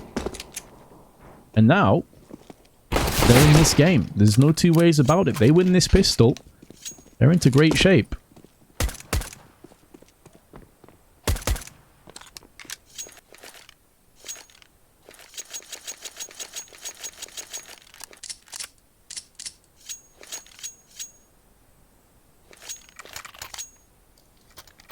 I mean, honestly, the way that this match has been going, I would say that Mirage is T-sided between these two teams. Depends on the teams, honestly, as far as I'm concerned. Both teams have had far better success when it comes to their T-halves. Their CT sides have been a little bit sporadic at best. They've lacked consistency. So I think if you put it under those terms, Team 1 are in a little bit of trouble. But different maps, different outcomes, perhaps. Jitter with the Glock. Straight in. Barton at the back of the site. There's 2. There's 3. Headshots being dispatched first class from Barton. And PRT and Maluk will clean up the straggling T's. And not for the first time today, Barton's pistol work has been on point. I go back to his Deagle round on Train that basically secured them victory. He's had some huge stellar rounds. That's another one to add into the mix. How many times today have we seen the team that picks up the pistol then lose a subsequent one? But the good news for Secret, or pardon me, not for Secret, for Team 1, is it's one of the few times where a T-side pistol has been conceded without a bomb plant. So whereas normally post-plant you'd see Galil's in play now, it's a little bit quiet on that front.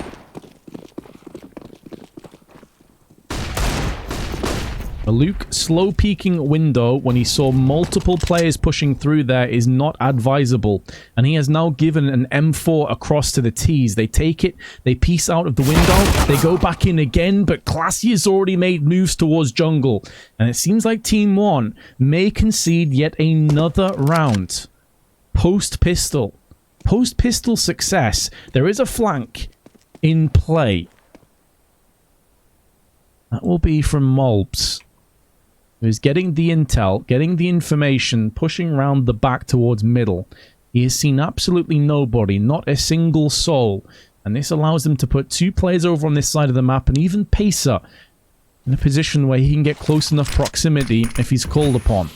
We have seen players in window and jungle beforehand. That smoke allows PRT to change his angles of aggression. And now Pacer needs to come in and have impact, because if he doesn't, he's about to get flanked. In a matter of moments, there's a player in market that will shut him down, and there comes the shutdown. In effect, the gates close, the jaws snap into play, but so does Molb's crosshair placement onto the heads of Secret Club, and the MP9 shredding and searing through the T's. Gets Team 1 to 10.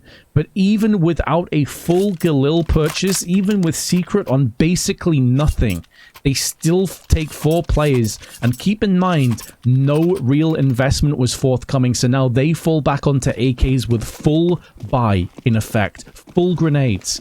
Team 1 have put so much of their funds into this round, and it still will see a FAMAS in play and also an AUG, but they've got the opening pick. They have the first frag going in their direction. Just what they were hoping for. Maluk still hiding in the smoke, waiting for it to clear. Now he strikes with another kill, but elsewhere the trades are going thick and fast on both teams. 3v3, and the HP actually favoring Team 1.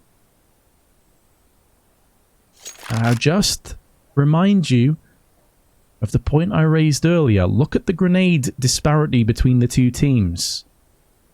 This is where the T's should really shine. A 3v3, able to split and pick across the CTs with plenty more utility. They can lock off a few areas. The only problem is they don't have any smokes. It's flashes and it's Molotovs. One molly has just been thrown into connector.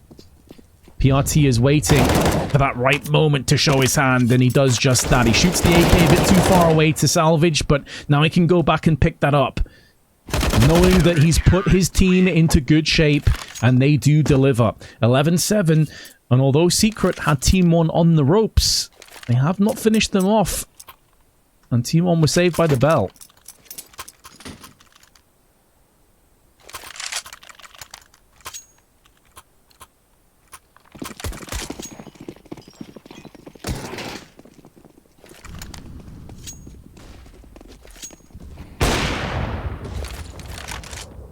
Could be a fast hit on the cards. Secret clumping together. And you have pistols. You have to go for these desperate plays now and again. And if nothing else, just to break the general momentum and flow of how things have been going. That grenade is awful. It bounces the wrong side from Barton. Had it have gone in the right trajectory, it could have done so much damage. But instead, now the T's are swarming out, spilling onto the site. But they have PRT, who's acting as a makeshift dam. And with his stall, the rest of the CTs can make moves. Pacer can flank behind, who is playing aggressively through window via underpass.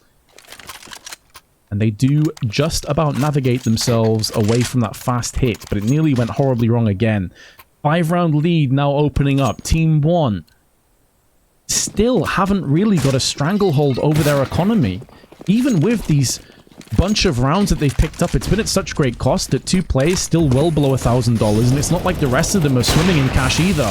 But if they can just get this cash injection in effect with Maluk pincering in with AWP frags, if they can get this cleanly, then that issue will no longer be the case. This is a round they can really build up their economy, they can build up their rounds and their confidence, and they're doing just that in fine order. The mission has been accepted, and so far it seems to be a successful endeavor. Glacier making moves into connector. Maybe get the drop on a couple players, but he takes a dink. I think it was through the wall, otherwise he'd be much lower than 67. That grenade, had it have been the actual dink cleanly, would have finished him off. A game of slight margins is Counter-Strike. The spray finally gets into the right position, but not quick enough. And PRT deals with him. Wolfie, in the meanwhile, shows his hand through connector additionally, and he does have the bomb. He can force this down. He is banking and gambling that no one's on the CT side, and that would be correct. And now post-plant, he has to roll the dice. You're in a 1v2. You're not expected to necessarily win this, especially without grenades. So try and take a different angle, a different position, and see if you can thwart the oncoming CTs. Flashbang on point. So is the aim of PRT. They want to trade up for the AWP and additionally the AK. Or they can get 2 AWPs. Interesting, they decide not to pick up 2 AWPs. The option was there.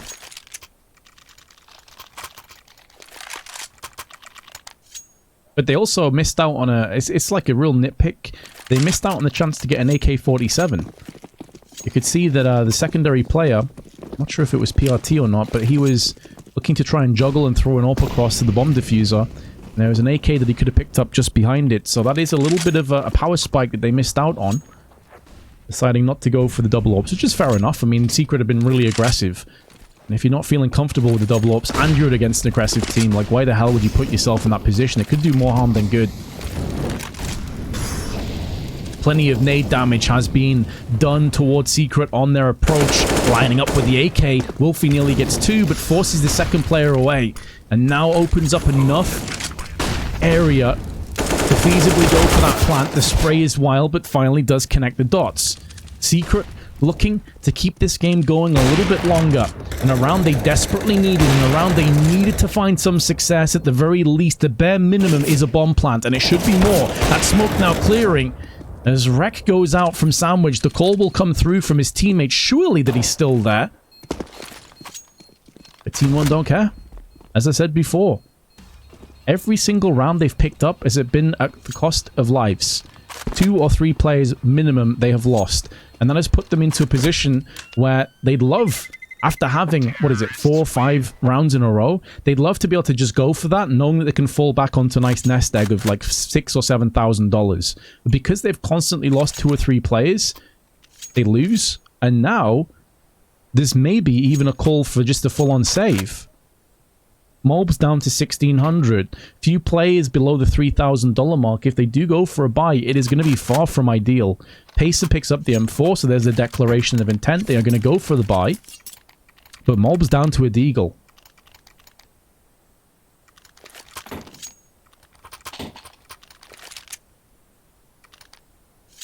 In fact, they have 2 deagle players. PRT additionally has a deagle and Barton with an MP9. I assume that Maluk has... Yeah, he has his sights set on that AWP. Which he will pick up, but... You're basically slamming down on the table and saying all in if you're Team 1. And if they do concede this, there's a very real chance that Secret get back to 10 or 11 rounds. So a key moment in this match. With so much on the line, DreamHack Masters winter spot up for grabs. Both teams have been exchanging haymakers throughout this best of 3. It's been a lot of entertaining CS, sometimes head-scratching CS. As we find ourselves towards the latter end of this 3rd deciding map. Team 1 certainly have the advantage, but Secret are not done just yet. The next minute and 10 seconds, though, may very well suggest otherwise. Molb's headshot, AK picked up, and he can fall back. A big moment in this round and potentially this match, and he's used the AK against the oncoming Jitter. Flashbang through, looking to try and boost their way into success. Pacer gets 1, and Maluk's also fended off the push, and it's a clean sweep with 2 pistols and an MP9. Team 1 with one of their best results yet today. Minimal damage inflicted, no casualties this time, and suddenly 4 AKs to join that AWP. The dream if you are on a CT side. It doesn't get much better than that. Meanwhile, on the T side of things, this is the nightmare. The nightmare has been realized. Deagles with the 1 AK in play, but Jitter actually piercing the smoke takes off the head of Pacer. And there's another one from Jitter. He's feeling it right now, man. This guy has some serious aim, but so does Rek. I don't know if that molly's going to extend to Molbs. I don't think it did, but that one certainly will. Smoke has been put into place, and now Jitter with his 3rd kill of the round. Barton can do... But watch on.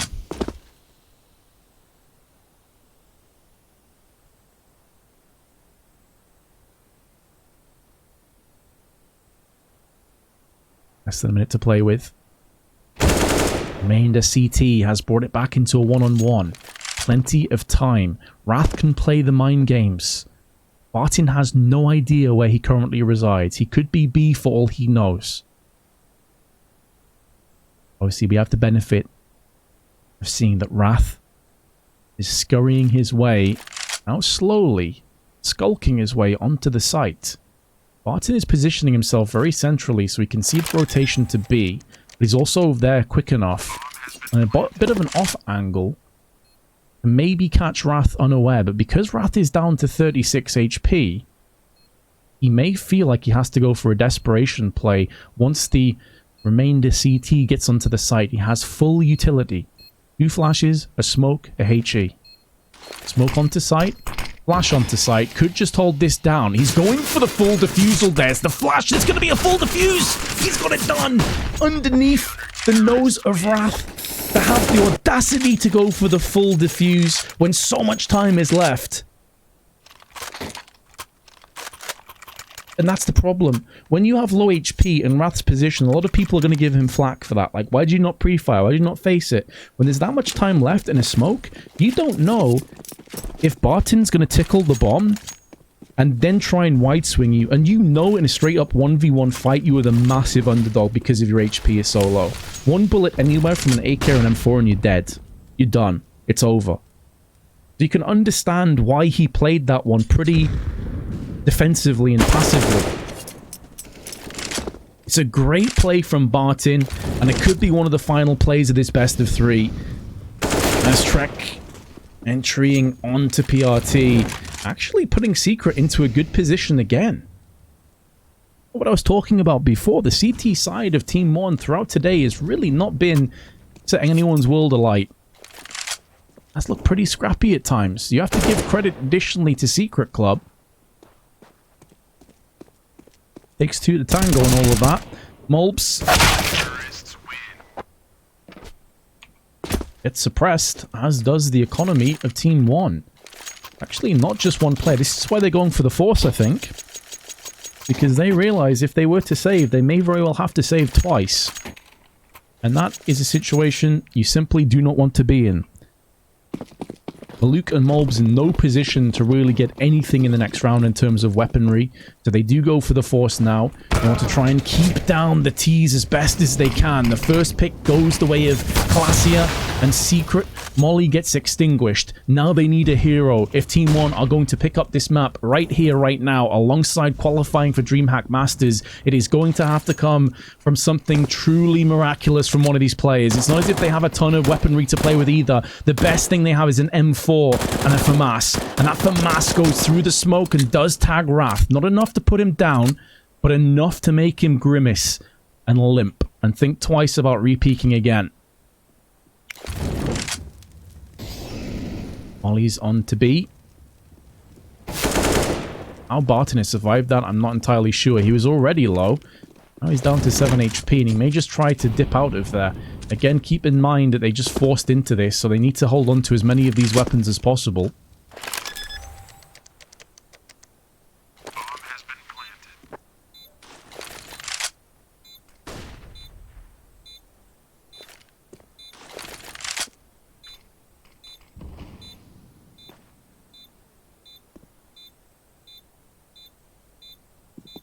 So, save will come into play. Secret, additionally, they understand the situation. They know that they have no more room to really maneuver if they screw things up.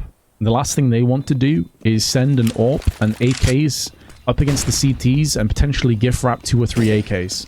Like, you don't want to bolster this up. You're no longer playing for the economic game. You're playing to do this flawlessly. You don't really care about what the opposition is doing at this point. You're just focusing on you.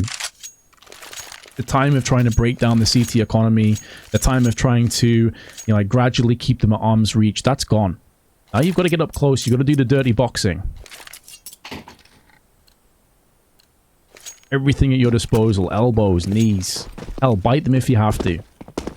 Hold on for dear life, because you are a matter of seconds away from losing this best of 3. That's a pretty shocking grenade. It doesn't really do anything in return, though. But now PRT takes the initiative and pushes up middle. They know they have a buy into the next round, so they can afford to be a bit more aggro now, Team 1.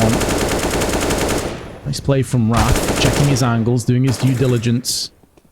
Pacer's gone unchecked. This is an angle that they have not used just yet. There's one. Unfortunately for Pacer, that's the reason that Firebox doesn't get used very often.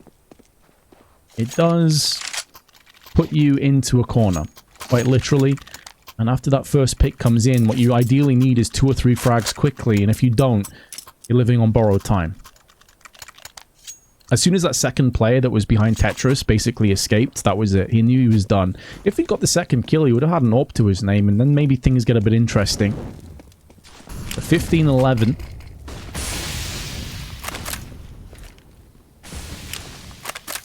Another buy Team 1 have at their disposal. Damage to Jitter.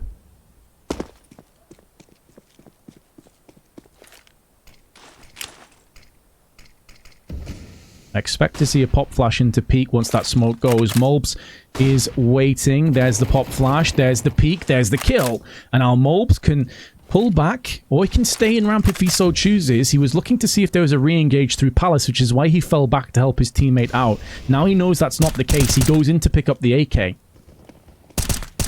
have lost Martin on the site, but a beautiful shot through the smoke from Maluk onto Catwalk is going to give Pacer a better chance, a fighter's chance of keeping this map alive, keeping this site alive.